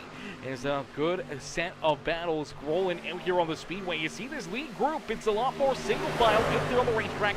We've seen during that crank it up session a lot of drivers head down pit side and make some green flag pit stops, and they are just in front of our race leaders. Kevin Wanker, Skylar Berry, Caleb Glitter there, as well as that 318 of Matthew Catania. They are in position number 25. Ashley Ellison in that 133, Justin Roden in the 0-1 in that 14 at Coop Reed, all already making additional pit stops here this afternoon. Now there's another set of drivers just in front of them. Nathan Nixon in the 40 right, Daniel Dow and Michael Madden all right there. They also got that 87 right of John Herbert. Herbert unfortunately is a lap or 2 laps down out there on the racetrack. I do believe he's 1 lap down back in 31st on the Speedway here, but they got a 4-car pack. Brett Summers also unfortunately going a lap down there during those green flag pit stops as well. Bruce Bernard also just bringing up the tail end of that lead pack here. He has now scored a lap down after making his green flag pit stop, so a tough break there for the 17 ride. And for some of these other drivers, really starting to hope that they see another caution flag come out here in a quick hurry, or potentially see all these other drivers make their way down pit side as our race leaders are catching up to them in a quick hurry, and that could put them a lap down and into a very difficult position out there on the racetrack here late in this race. So the pit strategy definitely kind of blowing up here for a few of these drivers coming down pit road early, hoping to not have to make another pit stop out there on the racetrack, and hoping to see if they can hit it right down to the very end. Is Eric Hardy, Eric coming in with that like on the stream. I appreciate that, Eric, coming in showing the love over there on Facebook, dropping that thumbs up on the broadcast as out in front leading this race. You start to see some more drivers head down pit side. It's a big slew of drivers coming down pit road. Majority of the rest of the field, and look out, they're wrecking on pit lane. A bunch of drivers tied up here on pit road. Oh no, that is a heartbreaker here. We did see Clinton would be collected. I do believe the 44 ride of Paul Ferdinandi unfortunately tied up here in this, and a few other drivers. Let's see if we can get another look at this and see where this kind of gets started. We see a little contact here as drivers coming down onto pit lane. I do believe potentially the 3 ride of Keith Prince in the middle of it here. A couple of drivers just coming in with a little bit too much speed. I do know that the 6 ride of Rusty Modesty, oh, the 96 down low. Oh no, he's just too far down low. He's coming in with too much speed. Watch the 96 down the bottom right here. Comes in, gets onto the brakes right there, trying to avoid that inside wall. Unfortunately, that kicks that truck out sideways, in the 44 also locking him up. He spins sideways, and unfortunately, you see Nate Cogdell right there. He has to get checked up, trying to avoid the 96. The 3 car getting a little bit of damage as the 44 gets into the 6 right, spins that Sinclair. Dino Care, number 6 machine, around and down through the infield here, and then that contact continuing here is just no help there. Unfortunately for Ferdinandi there in that beautiful number 44 Sirius XM ride, down into the 6 machine. They're ranking in front of him, and unfortunately for the 92 ride, nowhere for him to go. He's just going to come in there, and he gets some heavy contact, and he actually ends up hitting the pit wall entry right there for Clinton Woodby, and that gets Woodby up and into the air right here, man. This is a big hit for the 92 ride. As you see, like a little bit of a wall opening right there, and he hits that with that left rear quarter panel, and unfortunately just jacks that truck up into the air. Heavy damage there for him, and a few more drivers still sliding through there, trying to get through all that carnage. You see the 11 ride through there, the 6 ride having to head back down pit side, and unfortunately during all that, no caution flags out there on the racetrack. We keep it clean green and green, and we still have a few drivers that are, have now made their way down pit side. It's Michael Newman with the race lead here. So Newman and Nick Gardner are coming down pit road on lap number 71 there. One of the final pit stops of this race potentially for all these drivers. They head down pit road, and now you do see that second group that was potentially going a lap down out there on the racetrack. They are a little bit farther behind here. We'll have to wait and see where they kind of stack up as Michael Newman, Nick Gardner out in front. That's Matt Eden there in position number 3. Mark Beverly there in 4th. Keith Prince, Joe Bennett now into position number 6. Nathan Nixon there in 7th. Daniel Dow, the 15 of Michael Madden there in position number 9. Jason Steptoe there in that running on scuffs. Number 50 ride, rounding out our top 10. The 97 of Colton Hardy, he's there at 11th. Joshua Moore in position number 12, and Jimmy Fitzmaurice there in position number 13. Skylar Berry, he is still leading that second back. They've gained a few more drivers here. Unfortunately, they are quite a ways away from our race leader here, about 7 seconds. The gap between this group right here and our race leaders out there on the racetrack. So there's a bunch of different things happening out there. We talked about this early on. If we started to see a little bit more of a green flag run out there on the speedway and having to see these drivers make these green flag pit stops and how quickly it can really bust things open here at Daytona International Speedway, how quickly it can change everything. As you see, basically a straightaway here between this second group and our lead group out there on the racetrack is you do see the 12 and the 27. They have now become part of this pack here as they are door to door. And here you go, a pair of those trio of the Anything EC Sparkle and Shine rides hooked up here at the front of the field there in that outside lane. It's Nathan Nixon Nader looking for the race lead on the outside here as they roll around that number 12 of Michael Newman. He got Nathan down right there with him, his teammate on his back bumper, and Michael Madden there as well as the Sparkle and Shine rides, the Anything EC machines, all finding each other out there on the racetrack. They all came down pit road together and now looking to try to put themselves up into victory lane. As late in this race, sitting in a golden position, they got Brett Summers there with them as well. Brett Summers, unfortunately, is still scored at least a lap down out there on the speedway for that 7 trunk. And for Brett Summers, he'd love to try to get back to the front of the field here or stay in that lucky dog position. And seeing that caution flag could get him back onto the lead lap and back into contention here this afternoon.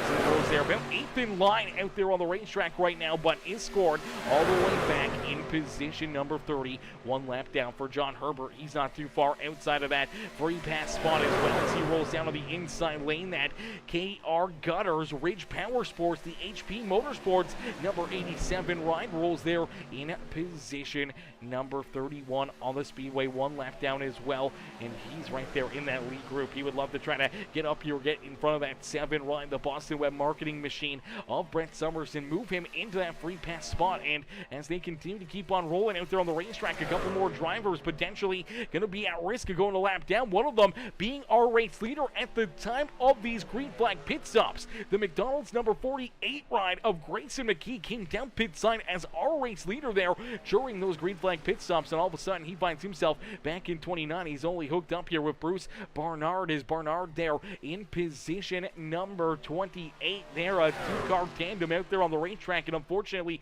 they are losing a ton of time to our race leaders in that lead pack. Dylan Post here, he's in that second group as well as they're door to door as well. They're battling back here. We basically got 2 races out there on the speedway happening at the same time. One of them is down into quarter number 3 right now. The other group coming down the back straightaway here. So they're trying to close that gap. They're trying to catch up to our race leaders here in a quick hurry. Unfortunately, they are still quite a ways back here, and they're really going to be looking to find some extra speed out there. Skylar Moore, who leads the second group, he is scored in that 15th position right now on the racetrack, and they are still a good chunk of change, still 7 seconds back behind our race leaders in that lead pack. They've actually lost about half a second over the last handful of laps here. So now that they're door to door and they're not really racing with each other and not trying to get organized or single file out there on the racetrack, it's actually hurting them a lot more out there on the speedway. They're not gaining any ground. They're not finding their way up to the front of the field here, and unfortunately unfortunately, if it stays clean and green, I'm not sure if they're going to be able to catch back up. If they stay door-to-door like this, they're not going to be able to chase down that lead pack and put themselves back into position to potentially win this race. And for all these drivers that are back here in the second group, that is a very tough place to be. As you know, right now you're just riding out there on the racetrack, just trying to keep your car in some good track position and hoping to see that yellow flag and catch back up to that lead back and back into the race here to maybe try to pick up the checkered flag. As Skylar Berry, 00 ride, and Nate Cogdale, the 92 of Clinton Woodby. It's good to see Woodby still out there as he made some serious contact there during that green flag pit stop. Heavy contact into that wall opening down the back straightaway, and you see these guys continue to push. That 00 ride getting a little squirrely right there. Unfortunately, that's just going to kick the 92 up to the outside lane there. Is he going to get back into line there without spinning out that 00? Good piece of driving by Woodby to keep that car still pointing in the right direction, but he's going to fall back a little bit farther here. You see Caleb Clinard, he's in that group right now. You do see Rusty Modesty, Matthew man, this name, I keep trying to get it right. Catania there in position number 318. He's back there. Justin Roden in the 01. Ashley Ellison Jr., Coop Reed there. Clinton Woodby. Chuck Kiger back there as well. The 44 of Paul Ferdinandi there as well in that 44 ride. He's back here in that 11 ride of Dylan Poss back there as well in position number 27. They are desperately hoping to see that caution flag fly as that lead group continuing to show the way here down out at corner number 4. Let's see the gap here. They're just down across the start-finish line right now. So they're just finishing that lap right there. This second group, they are still heading down here through the tri-oval. They are just now finishing that lap, and they're going to lose a couple of drivers out of that group here as maybe a little bit of a different strategy call here. I'm not sure if everyone else can make it on field or not. Nonetheless, Kevin Winker, K-Dub, and Skylar Berry back down pit road here. So early pit stops for those two drivers, and unfortunately, that has them back down pit side off sequence with everybody else. And for Kevin Winker and Skylar Berry, they gotta hope that everyone else has to come back down pit side. But being a two-car team coming down pit side, unfortunately, not a whole lot of help out there for them. And unfortunately, that's gonna potentially keep them back there deeper in the field as Daniel Dow out in front, leading this race down across the line. He's staying out in front as it's anything EC, the Sparkle and Shine teams leading this race as the 2 ride to the outside. The 40 ride of Nathan Nixon, Michael Madden right there pushing that 2 ride in that outside groove. Those are all 3 of them. Our teammates out there on the speedway, and right now they've been hitting that strategy perfectly. They are leading this race and showing some dominance here in this one as the Drive Ultra machine. That number 12 of Michael Newman, he's back there in that 3rd spot here, rolling to the inside and on the back bumper of Nathan Nixon out there on the racetrack. The Celsius number 27 of Nick Gardner rolls there in 5th with the 7 of Brett Summers, the 5 of Matt Hayden, Keith Prince, Colton Hardy, Joe Bennett up inside the top 10 with Jimmy Fitzmaurice there in position number 11. Jason Steptoe and Joshua Moore bringing up the rear of this lead pack out there on the speedways. You continue to see that 7 ride make some big moves out there on the speedway. Man, he's been making some big moves, and unfortunately for that 7 machine of Brett Summers, Summers is scored back in 28th on the racetrack. For Brett Summers, this has not been his race, and unfortunately now for a couple other drivers, Kevin Winker and Skylar Berry, they're potentially about to go a lap down here, as well as that 14 ride, and here comes that 133 rolling back out onto the racetrack, going to go a lap down as well, and that's going to break up this lead pack ever so slightly as they got to try to navigate and get around all these drivers. That's going to keep that 42 ride of Kevin Winker and that 46 right there on the back bumper of our race leaders, and potentially keep them in that free pass spot now on the speedway. So at least for Kevin Winker, K-Dub, he knows that if a caution flag does fly, he will get that free pass back onto the lead lap here and back into contention this afternoon, as they're just hoping that everyone else has to come back down pit side, that they got to make another green flag pit stop here late in this race, as Penny L says, so great. Nathan cheering on Nathan out there on the speedway, getting a little broken up, slid back there a little bit after running in some of that lap traffic, but still rolling back there in position number 4 is Matt Hayden, now having some teamwork here. The 87 ride of John Herbert hooked up with them using the outside lane, trying to push that 5 ride to the front of the field here. here. And for the 87 of Herbert, he's looking to try to put himself into that free pass position as he's rolling up to the outside of Kevin Winker. Down across the line, I do believe that number 87 is going to be in front of Kevin Winker, and right now, if the caution flag were to fly, he could potentially be in that free pass position, but man, that two-car tandem on the outside groove, I don't know where they found that speed or what they may have found for a group right there, but man, they just all of a sudden blasted up and around 4 or 5 cars there just by themselves on that outside lane. As here we go, a couple more drivers potentially about to go a lap down here. That's Caleb Clinard, and that number 318 of Matthew Catania there about to go a lap down as well. As there you go, Catania in the 318, the 196 ride of Caleb Clinard also going a lap down here this afternoon. They're trying to hang with these guys, knowing that they're going to be battling with that 87, the 42, the 46 here, that 133. A lot of these drivers in this lead pack for that free pass position this afternoon, so they're trying to hang on down low, and now you do see that 46 going to join them here, going to lead that 42 at Kevin Winker kind of high and dry, and K-Dub now going to have to see if he can try to help out a couple guys that he used to call teammates out there in the Muleburger Custom Homes rides, as that number 2 ride of Daniel Dow, the number 15 of Michael Madden, and Nathan and Kevin Winker. They were teammates once upon a time, and they have raced together and raced against each other a ton of times out there on the speedway, so no slouches, no strangers to each other out there on the speedway, and K-Dub may be in a golden position right here to maybe help try to push them to a race lead. As right now the inside lane kind of broken up here. 3 lap down cars, or potentially lap down cars, down there on that inside groove, and for Nathan Nixon back in position number 4 here, and for Matt Hayden, they got a lot of lap traffic now kind of separating themselves and our top 2 cats out there on the speedway.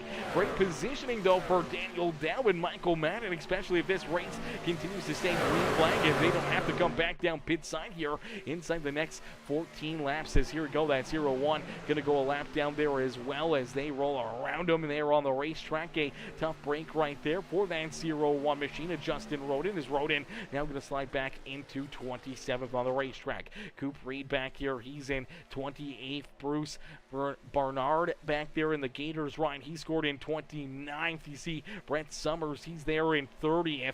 Rusty Modesty now down a lap as well in that Sinclair Dino Care number 6 ride, he's back in 31st. And unfortunately for Haas Beverly, Haas in that big Haas Motorsports 22 ride, parked down pit side off of the racetrack here. He's not rolled back out there onto the speedway here in quite a little while. Heavy damage down to that 22 ride, and same with the 71, the WeatherTech.com ride of Austin Gustafson. They're the only 2 drivers not currently rolling out there on the racetrack. We started with 33, we still got 31 racing out there on the speedway, some a lap down, other drivers trying to work their way back up to the front of the field. As here we go, Kevin Winker, he's going to get pushed out in front here, and now K-Dub, he's going to lead this race as a lap down driver here, as our race leader Matt Hayden there on his back bumper. And now here we go, some pit stops once again, so there we go, drivers having to make another pit stop here. You see the 2 rider Daniel Dow, Nathan Nixon, Michael Madden, they all head down pit side. Now they did come down pit road about 5 laps or so, 5-6 laps earlier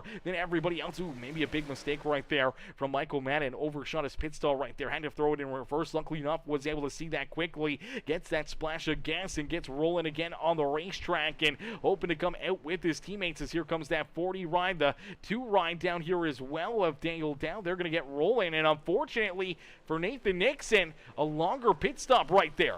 I don't know if he had a hold or a mistake down pit side, or maybe just putting too much fuel into that truck, and unfortunately not tight together here.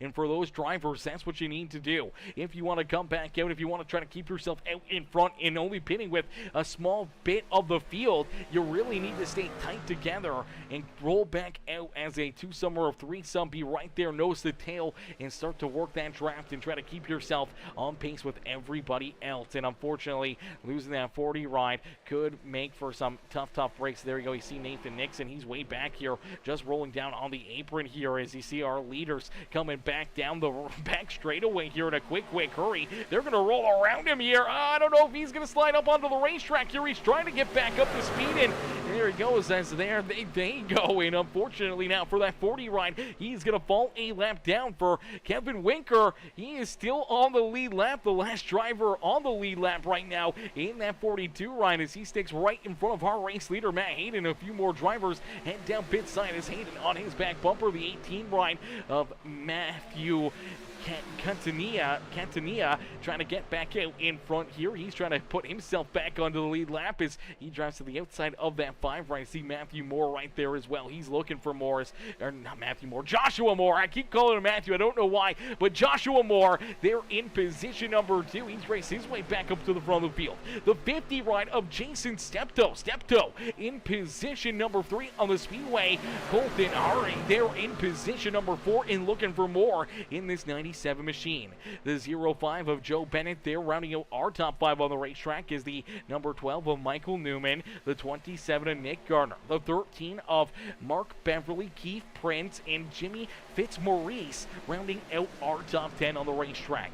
And then all the way back there, a little farther back, you do see this second grouping here. That is Nate Cogdell. Cogdell scored back at 11th. Now they are about 13.5 seconds back of our race leaders on the racetrack, and unfortunately with a smaller group here, they're not gaining any time on them. They're going to be hoping for a caution flag in a quick hurry as Cogdell rolls there in position number 11. Charles Gettings right there with them. Chuck Kinger there as well, that 422. Paul Ferdinandi there in position number 14, and there you go. You see another gap back, another 24 seconds or so to that 2 ride of Daniel Dell, the 15 of Michael Madden, the 11 ride of Dylan Poss. Poss there in position number 17 as Clinton would be with him, the 48 of Grayson McKee, the number 42 of Kevin Winker, scored there in 20th, still on the lead lap as Caleb Clinard, the first driver, 1 lap down right behind our race leader, Matt Hayden. Is Hayden out in front, but here we go, man. Some drivers probably going to have to come back down pit side here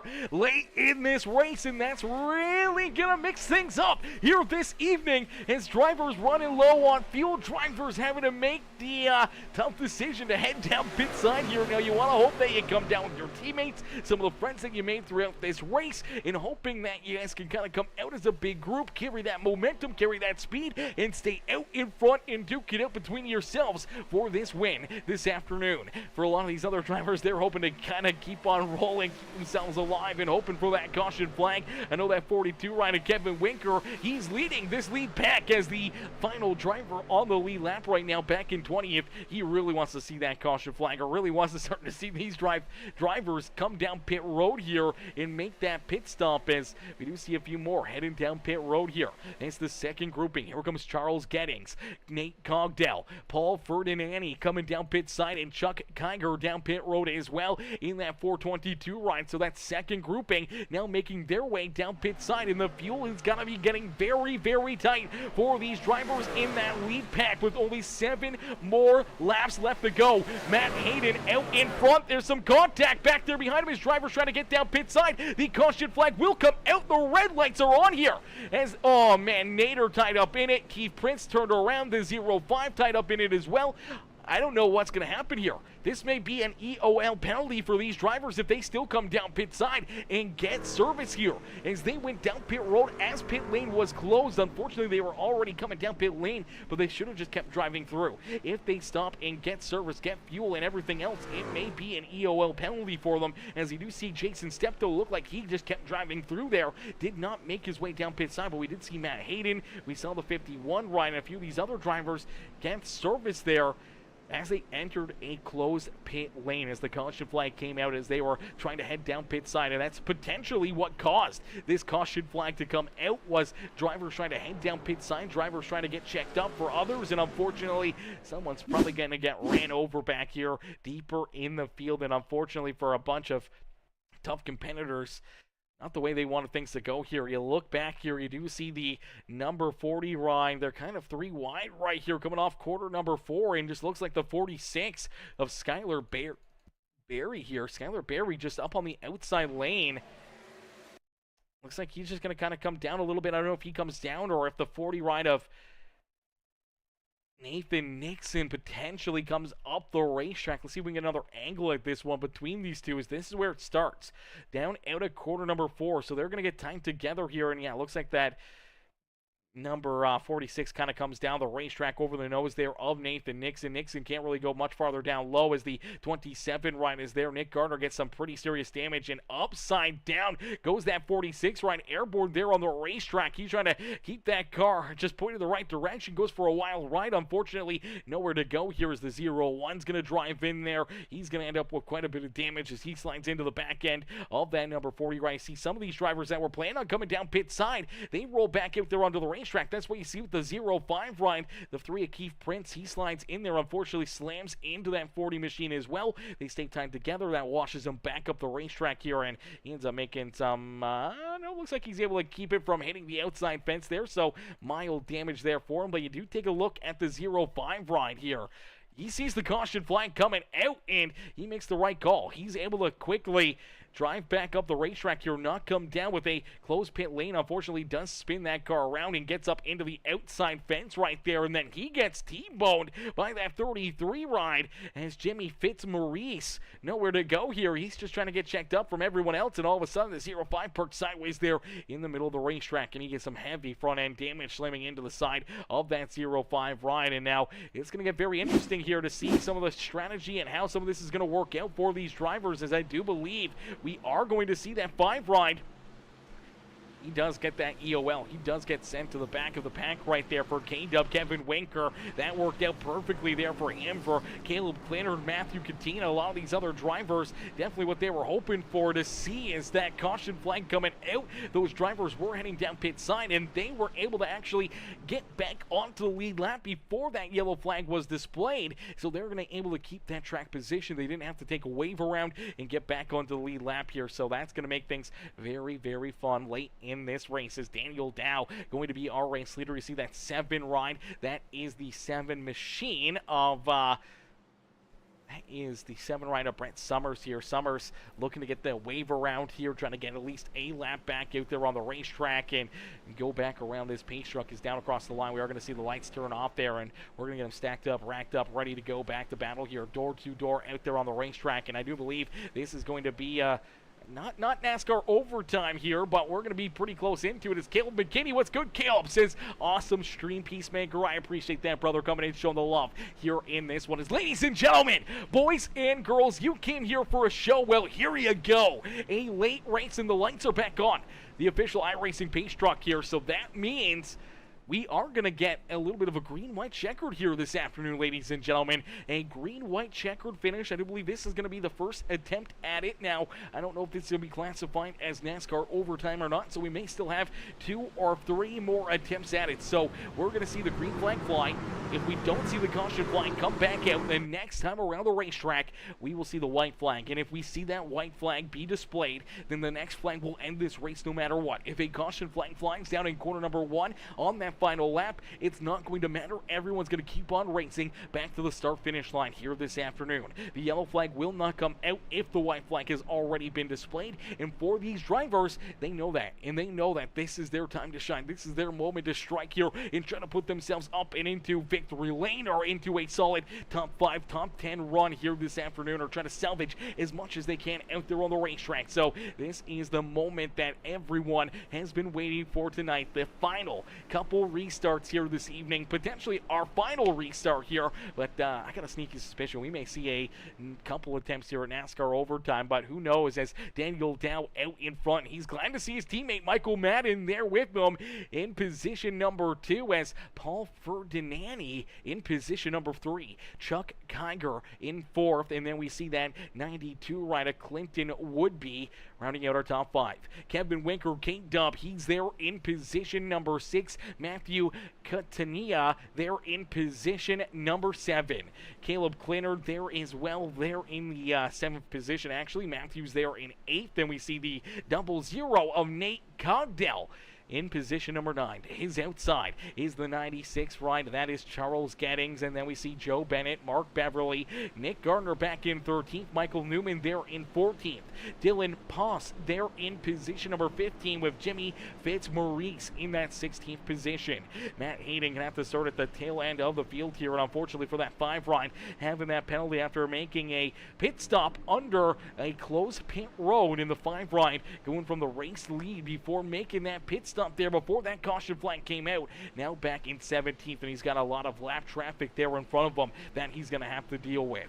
As Colton Hardy there in 18th, getting the wave around, same with Jason Steptoe, Ashley Ellison Jr., Joshua Moore back in 21st here on the racetrack. Moore still blinking a little bit out there on the speedway. Keith Prince rolling out there in 22nd. Grayson McKee now the first driver 1 lap down there in 23rd with John Herbert.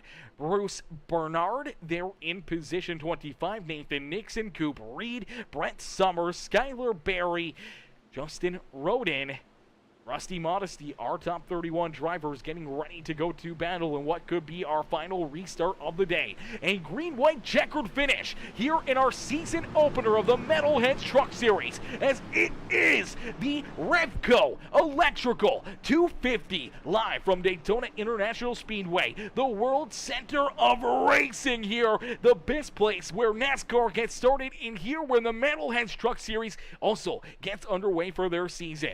Here at the beautiful Daytona International Speedway, sunny Florida State, the Sunshine State. And here we go tonight under the lights. No better place to be on a Monday afternoon than cheering on these drivers and watching your friends, family, favorite drivers out there on the speedway duking it out here and potentially putting themselves into victory lane. As down through the Geico restart zone, we see that green flag fly. Daniel Dow, a great jump right there, quickly gonna move down the racetrack, clears the nose of his teammate Michael Madden. They're gonna get hooked up here out in front, and now they're gonna hope to try to stay there in first and second here late in this race, as the outside lane doesn't really form up right away. The inside groove getting going here, as you do see that 42 ride Kevin Winker making some moves here. He opens up the door, shoves that 92 up the racetrack there, and now he's going to slide up into position number 4. We'll see if anyone goes with that 92 ride and tries to get that outside lane conformed here. There we go, that 196 ride. He's going to go with them.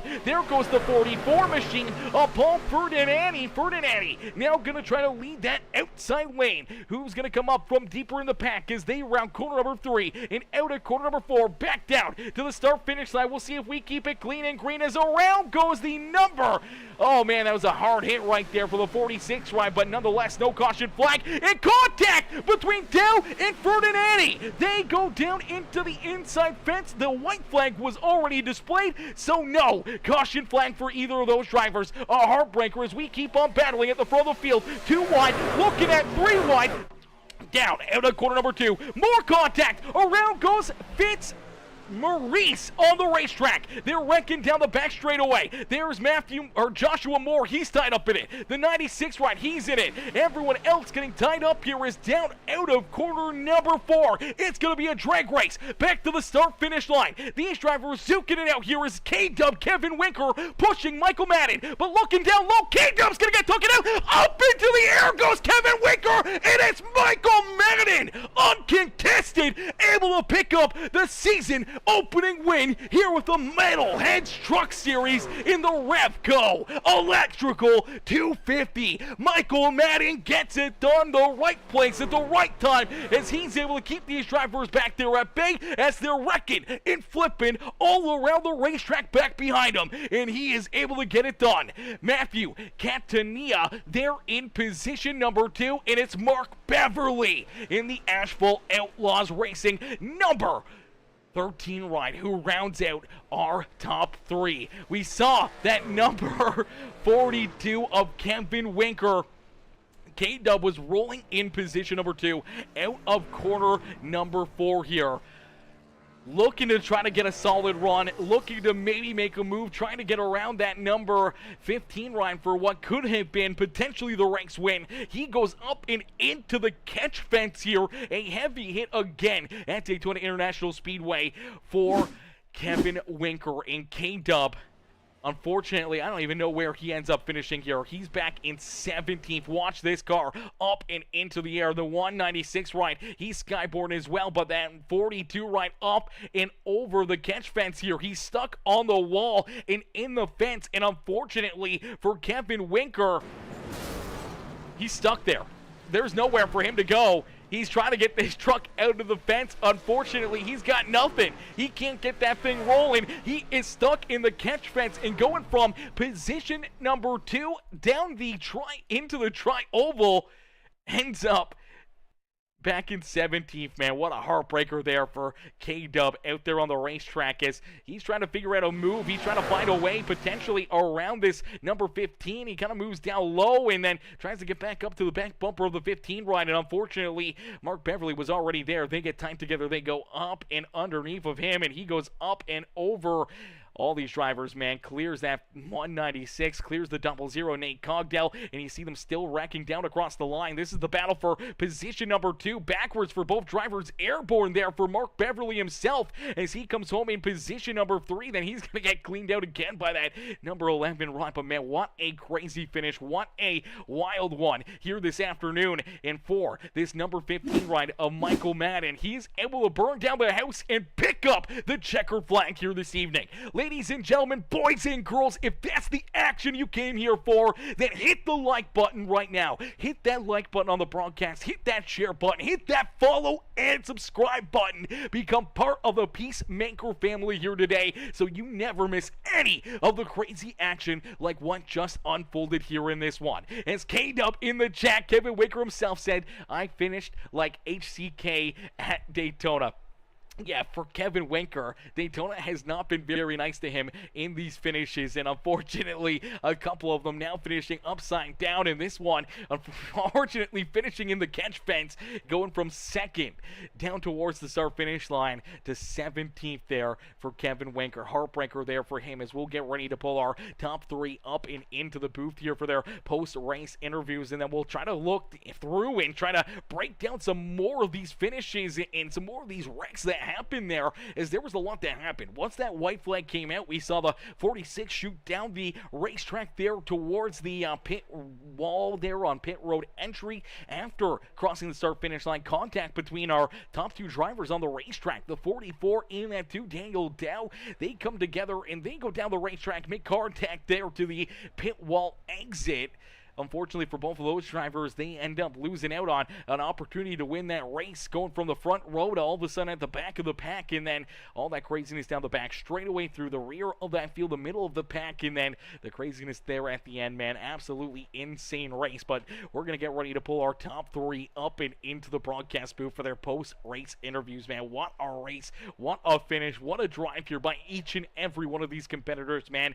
That's what we got to look forward to every single Monday night, and for a lot of these drivers, we see them tomorrow night as well in the HCK Beagles League as well. So for all these drivers that are out there on the racetrack, if they're looking to race another league on Tuesday nights, or if you want to watch and tune in and see some more of the crazy action, a lot of these drivers compete on a Tuesday afternoon. Make sure you guys hit that bell notification. That way you don't miss it when we go live tomorrow evening with some more NASCAR truck racing there with the HCK Beagles Truck Series. As here we go, ladies and gentlemen, boys and girls.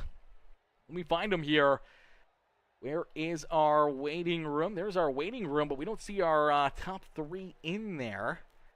Post-race showdown definitely has a lot of people in there. Where's Michael Madden? Madden needs to jump up there into the waiting room. Top 3 to the waiting room right now. Okay, we see Mark Beverly in there. We just need to get the other 2 in there as well, as I can't drag them up that far.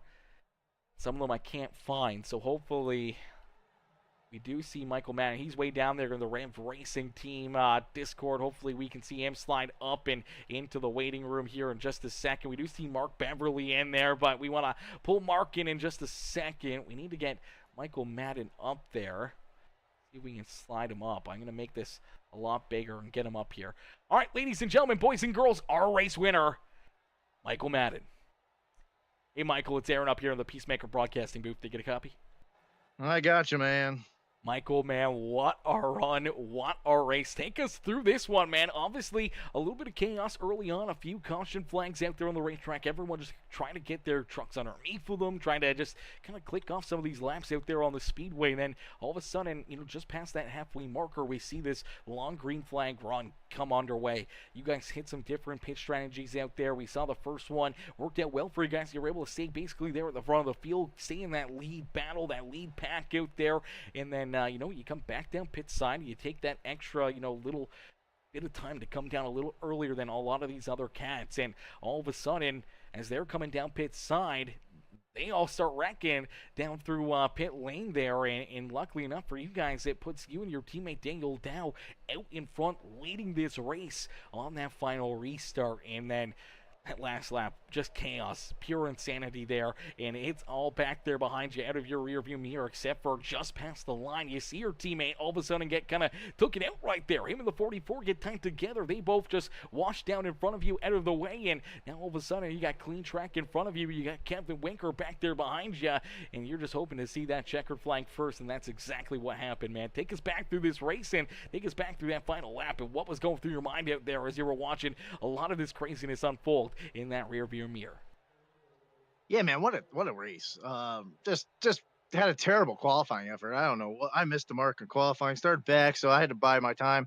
3 wide through the first stage was kind of wild, so I kind of just sat there, bide my time, and I knew the kind of thing that was going to separate the people that were going to put themselves in position versus people who were going to fall back were the green flag pit stops. I knew they were coming with the fuel load that we had. So really just kind of mind my business for the first half of the race and then started pushing up to the front and kind of was taking advantage of every caution that came out, getting fuel, cycling back. And then just the biggest thing for us was just to pit together, which we were able to do. And the first pit stop, it worked out well to kind of come in, the three of us, because the less people you have, if you can hit that magic number, you kind of mitigate the pack and then avoid the chaos, which kind of worked out perfectly. We lost Nixon there at that last pit stop, but me and Dow just kept pushing. And I hate it for Dow, man. He was in the catbird seat leading this whole thing. And then going through the last lap, once I saw him kind of get flooded out from and slammed down into the grass, I just told Winker on the radio, man, don't leave me. And luckily, unfortunately, it didn't work out for him where he got dumped and finished 12th. But I mean, if it wasn't for him sticking by me that last, little bit through the trial, well, I don't think I would have won. So appreciate him. He's, we all work well together. One of us can't win. We make sure one of us come across the line first, and that's what we did tonight. So great teamwork all around. Yeah, absolutely. K-Dub, unfortunately, having another tough finish there. Actually finishes back in 17th there as he unfortunately couldn't even finish this race. Had to tow that car back down pit side as he was stuck up in the catch fence there. Couldn't get that truck back onto the racetrack, and unfortunately comes home there in 17th on the afternoon. But, Michael, you're able to keep all these drivers back there at bay, and obviously a little bit less contested there and down through the tri-oval as all the drivers back there behind you. The rest of the top 5, top 10 kind of taking themselves out of this race, and you're just able to keep your foot in the throttle, keep rolling down there, holding that double yellow line and keeping yourself out in front and putting yourself up into Daytona International Speedway victory lane. And now the first race of the season as well, kind of getting that first win out of the way early on and really setting yourself up here for a great season already, man. It's going to feel pretty good knowing that you're off to a quick start. Now you can kind of focus and try to get some extra playoff points there for the playoffs, and also trying to help your teammates kind of lock in some points and maybe that extra, I don't know if it's winning your in series or not, but if that is, I mean, obviously now you get to work and put your teammates into victory lane as well. Yeah, man. Last season I couldn't catch any breaks, and I just kind of fell behind and was just trying to keep my head above water. And then I only had one shot, was to win a race in Texas, and I finished second. So I just couldn't catch the playoffs last season, and it was unfortunate. I'm glad I came back though. It's a great league, and yeah, well, man, we need the momentum. You need to get locked in early. It's nice now. I can focus on grabbing as many points as I can for the playoffs and work on getting my teammates in, and that's what we're going to do from now into the playoff start. Just keep stacking them pennies and stacking them points, and yeah, man, good finishes are the key. So put yourself in position and hopefully win a couple more races. Absolutely, man. Well, the next paint scheme you get on that number 15 truck, I think you're going to have to put that on the back bumper, stacking them pennies, as you're definitely one of those drivers that kind of gets out there, gets one of these wins, and really just starts to go to work, getting those stage wins and earning good finishes and more wins on the season and stacking those pennies week after week after week out there on the racetrack. As Michael, you're able to come home with another checkered flag, another win here on Peacemaker Gaming. And man, who would you like to thank for such a great run and a great job here picking up the dub in the world center of racing, Daytona International Speedway? Always got first and foremost, thanks Sparkle Shine. Anything EC, everything they do for me, sponsor me another season here. And always got to thank my ref teammates, man. Wouldn't have been in victory lane without them, and we just work so well together. It's great to be back for another season with them, and really want to thank everybody who's watching the MM15 crew. It's going to be a good year, man. Starting out hot, and I'm excited for it. So thank you for your efforts as always. Absolutely. Well, Michael, great run, great race. Congratulations on picking up the dub here this evening, and we can't wait to see how the rest of the season goes for you here in the Metalheads Truck Series. But, man, picking up that REVCO Electrical 250 dub here this afternoon, off to a hot start, and hopefully we'll see you right back up here, potentially in victory lane next Monday. Thank you. Absolutely. Enjoy the rest of your night, and don't party too hard down there in victory lane. Thanks. Alrighty, ladies and gentlemen, boys and girls, give it up there for our race winner here. The REVCO Electrical 250 going to Michael Madden here this afternoon. And it's coming home in position number 2. Backwards, down across the line, getting wrecked and up in the outside fence. It's Matthew Catania coming home here in position number 2 this afternoon. Let's pull Matthew up here into the broadcast booth. Hey, Matthew, it's Aaron up here in the Peacemaker Broadcasting booth. You get a copy? Yes, sir. Matthew, man, wow, bit of a wild run here, a bit of a wild race all afternoon for yourself, man. A lot of ups and downs out there on the racetrack, a lot of different pit strategies there during that long run, and then all of a sudden, the craziness there through that green-white checkered finish, and somehow or another, getting wrecked sideways, backwards, down across the line. You come home in position number 2, man. Take us back through this race, and what's going through your mind right now as you join us up here in the booth? Man, it was just all about survival. A lot of these guys were pushing really hard early in the runs. I was trying not to get involved in a lot of it, because we know how that usually goes. But no, overall, that was a really fun race. That long run there in the middle, I think, played a key part in the race finish. A lot of different strategies came together. I think we came out pretty well there. Yeah, overall, I wasn't expecting that last lap, avoiding a wreck every corner. But it was fun. Yeah, absolutely. It's always fun when you're able to play some Dodge car out there on the speedway and then still be able to finish it off, even getting tore up yourself and backwards across the line there. You and Mark Beverly slam it up into the outside fence. You see Kevin Winker go up and over top of you there and into the catch fence, and just mayhem out there on that final lap, and you're able to survive as much as you can right down to virtually the very end of it, and backwards across the line in position number 2, man. Off to a pretty hot start on the season, knowing that this is the first race, obviously a bit of a wild card one, as these Daytona and Super Speedway races always are. You gotta be pretty happy with how your performance went and how you were able to come home with some pretty solid points here on the afternoon. Oh yeah, it's a long season ahead, but I'm glad to get a decent finish to start the season. Absolutely. Well, Matthew, you park it up there in position number 2, up here on the podium, man. Who would you like to thank for such a great run and strong performance out there on the racetrack? I'd like to thank my boys over at CCR Esports, Ashley, Caleb, and Cooper.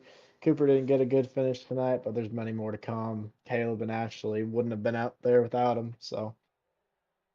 Absolutely, Caleb there, able to come home inside the top 5. Ashley back in position number 8, getting some solid drives there for your teammates as well here to start this season. As Matthew, one more question here before we let you go, brother. I've been struggling with your last name. I'm pretty sure I'm hitting it right with Catania. Hopefully, I'm kind of getting that right, man. How do you pronounce it? I get that a lot. It's Catania. Catania. Yes. See, would have never have gotten that. I apologize because I was still saying it wrong here tonight, and I was trying to read it there. I saw the name pronunciations tab, so I was looking through that, and luckily enough, I found that to kind of help me out. But Catania. I'm gonna have to try to remember that for next week, brother. But man, a great run, a great drive here for you tonight, man. A solid top 2 finish, and we can't wait to see you back out there next Monday. All right, thank you, man. Absolutely. Enjoy the rest of your night. You too. Alrighty, ladies and gentlemen, boys and girls, give it up there for Matthew Catania. Catania coming home here in position number 2 this afternoon. Matthew Catania. I'm going to have to try to say that about 100 times tonight so that way I get it right next week. Catania. Coming home in position number 2. Solid run, solid drive there for that 318 as we'll get ready to pull in the 3rd place finisher here this evening. It's the 13 of Mark Beverly. Mark coming home here in position number 3. Let's get him up here into the broadcast booth. Solid run here for Mr. Beverly. Let's see how he feels about this afternoon. Hey, Mark, it's Aaron up here in the Peacemaker Broadcasting booth. Did you get a copy? Yeah, how you doing? Not too bad, Mark, man. A crazy race here all night, man. A lot of ups and downs for pretty much everybody out there on the speedway. Obviously, a lot of different pitch strategies, a lot of different, times where we saw some carnage unfold there, and even right down to the very end, the last couple hundred meters before the start-finish line, chaos ensues again. You get tied up into it. You're virtually airborne down across the line, and coming home in position number 3 here this evening, man. Take us through some of that craziness, some of the chaos that you got tied up in, and take us back through this race and what's going through your mind as you're up here rounding out our podium. Yeah, absolutely. Definitely a crazy one for sure. Last lap there, I was just trying to push Winker, trying to get him ahead so get a little better finish. I think he was maybe pushing Michael, and I think we just kind of got sandwiched up and got a little squirrely, so that was unfortunate. Hate to see that. For Kevin and whatnot, I don't even know where he finished, but I think he got stuck on the wall or something. But other than that, I mean, I was just trying to stay near the front, kind of keep it clean, because usually in the middle is like the wasp nest back there. So I was just trying to stay near the front if I could, and hopefully miss any of the calamity there. So ended up working out, luckily. Just tried to keep it clean, and I guess we finished 3rd across with all 4 tires in the air, so. Yeah, absolutely. Not a lot of drivers can say that they were airborne across the line and still able to come home with a top 3 finish, man. But that is just the wild finishes that we see here at Daytona International Speedway. As Mark, you park it up here in 3rd. You get off to a hot start now on the season. Obviously getting some solid points on the afternoon and having a solid top 3 run, getting it out of the way here early on in the season, man. How do you feel going forward here? Obviously a lot of races left, a lot of time, but already stacking those pennies and getting, some good points for the playoff potential here this afternoon. Yeah, absolutely. That's what it's all about. This is always just a wild card race, so you never know what you're going to get here. To get some nice points in real early in the season, something to build on, like you said, stack the pennies. So definitely excited to see what the season is going to be like, and it should be a good one. Absolutely. Definitely going to be a lot of fun here every single Monday night for a lot of weeks here, a lot of races, and a lot of great action here with the Metalheads Racing League. As Mark, you park it up here in position number 3. Who would you like to thank for such a great run and strong performance here this afternoon? Yeah, thanks to my teammates. Tried to stay together today, and that's what you got to do here. Thanks to Cogdell and all the admins, putting this league together. This is a pretty good league. Last year was awesome too to run in, so should be a good season, like I said. Thanks to you broadcasting, you always do a great job, and everybody out there watching. So. It will mark a great run, a solid drive here this evening. We look forward to seeing you back out there on the racetrack next Monday. Hopefully right back up here in the broadcast booth, maybe a couple spots better and into victory lane yourself. That sounds like a good plan to me. Beauty. We look forward to it, Mark. Enjoy the rest of your night and enjoy the rest of your week, and we'll see you back here next Monday. Awesome. We'll catch you then. Alrighty, ladies and gentlemen, boys and girls, give it up there for Mark Beverly as Mark comes home in position number 3 here this afternoon after what was some absolutely amazing racing action, man. A lot of door-to-door, 2-wide, 3-wide battles out there on the speedway at the front of the field. A little bit of different pit strategy with that green flag, couple green flag pit stops, and craziness unfolding there late in this race. Some drivers not getting the finishes that they were hoping for, some drivers that were towards the front of the field there, like you look at the 2 ride of Daniel Dow. Dow led us to that white flag. Dow ends up back in 18th. Kevin Winker was second, coming out of quarter number 4. He ends up back in 17th, and Keith Prince was right there in that battle as well. He's back in 19th. There were so many great drivers that were having such great runs, and unfortunately just didn't get the finishes that they might have been able to get here tonight, or that they were expecting to have and didn't get. And unfortunately, that's kind of how these races go. The super speedways, the Daytonas and Talladegas, even the new Atlanta speedways, man, these super speedways, they create some absolutely insane calamities, some crazy action out there on the speedway, and some wild finishes like we saw here tonight. And hopefully you guys enjoyed each and every second of it, as ladies and gentlemen, boys and girls, unfortunately that is going to do it for us here this afternoon. But if you haven't already, it's not too late. Make sure you guys do us a favor. It's absolutely free to do. Hit that like button on the stream right now. Hit that like button. Even if you're rewatching this race and we're currently not live and you're rewatching it and you get to this point, man, do us a favor. Hit the like button. Drop a couple comments. Make sure you guys hit that follow or subscribe button. If you're watching over on Twitch, Facebook, or YouTube, become part of the Peacemaker family here today. And make sure you turn those bell notifications on. That way you never miss it when we go green flag racing here on Peacemaker Gaming, as we'll be live and back in action with these NASCAR trucks tomorrow night in the HDK Beagles Truck Series, where you're going to see a lot of this field, a lot of these drivers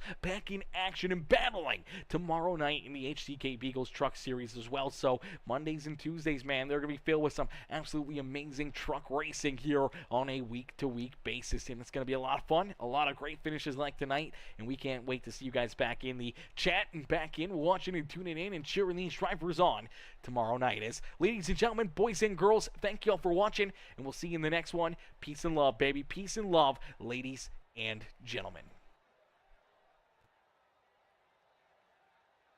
Turbocharged hard, piston pumping like a beast. Black top, jungle feast on chaos, crave the grease. 180 miles of asphalt ain't forgiven. In this chaos-driven life, only the fearless living. Checkered flag visions, adrenaline addiction. Metal chorus blare, ain't no friction fiction. Drafting on the homies, camaraderie's the trigger. Slides on the track, bombs ready, yeah we bigger. Brother dreams chasing speed and money. Engines roaring loud, blazing through the night. Lap after lap, with fire in our veins. Run till we drop, or burst into flames. Fueling up the spirit, nitro in the soul. Cranking up the madness, losing all control. Curves like serpents, straightaways divine. Track burning hot, toasting every line. Pit stop hustle, seconds ticking like grenades. Oil stained glory, history never fades. Helmet and visor, it's a warrior's enchantment. Every turn a gamble, every lap a commitment. Crowds roar, amplifies high octane behavior. Victory tastes sharp, savoring the flavor. Wind in the helmet, destiny's a blur. Burning rubber dreams, all senses concur. Rubber dreams, chasing speed and might. Engines roar loud, blazing through the night. Lap after lap, the fire in our veins. Run till we drop, or burst into flames. Pulling up the spirit, nitro in the soul. Cranking up the madness, losing all control. Curves like serpents, straightaways divine. Track burning hot, toasting every line.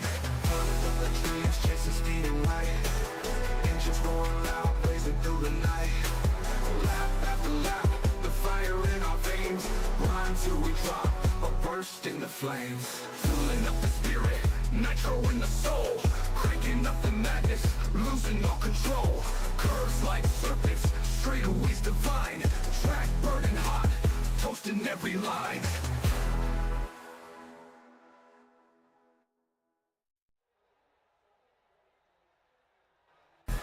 Turbocharged hard, piston pumping like a beast. Black top, jungle feast on chaos, crave the grease. 180 miles of asphalt ain't forgiven. In this chaos-driven life, adrenaline addiction, metal chorus blare, ain't no friction fiction.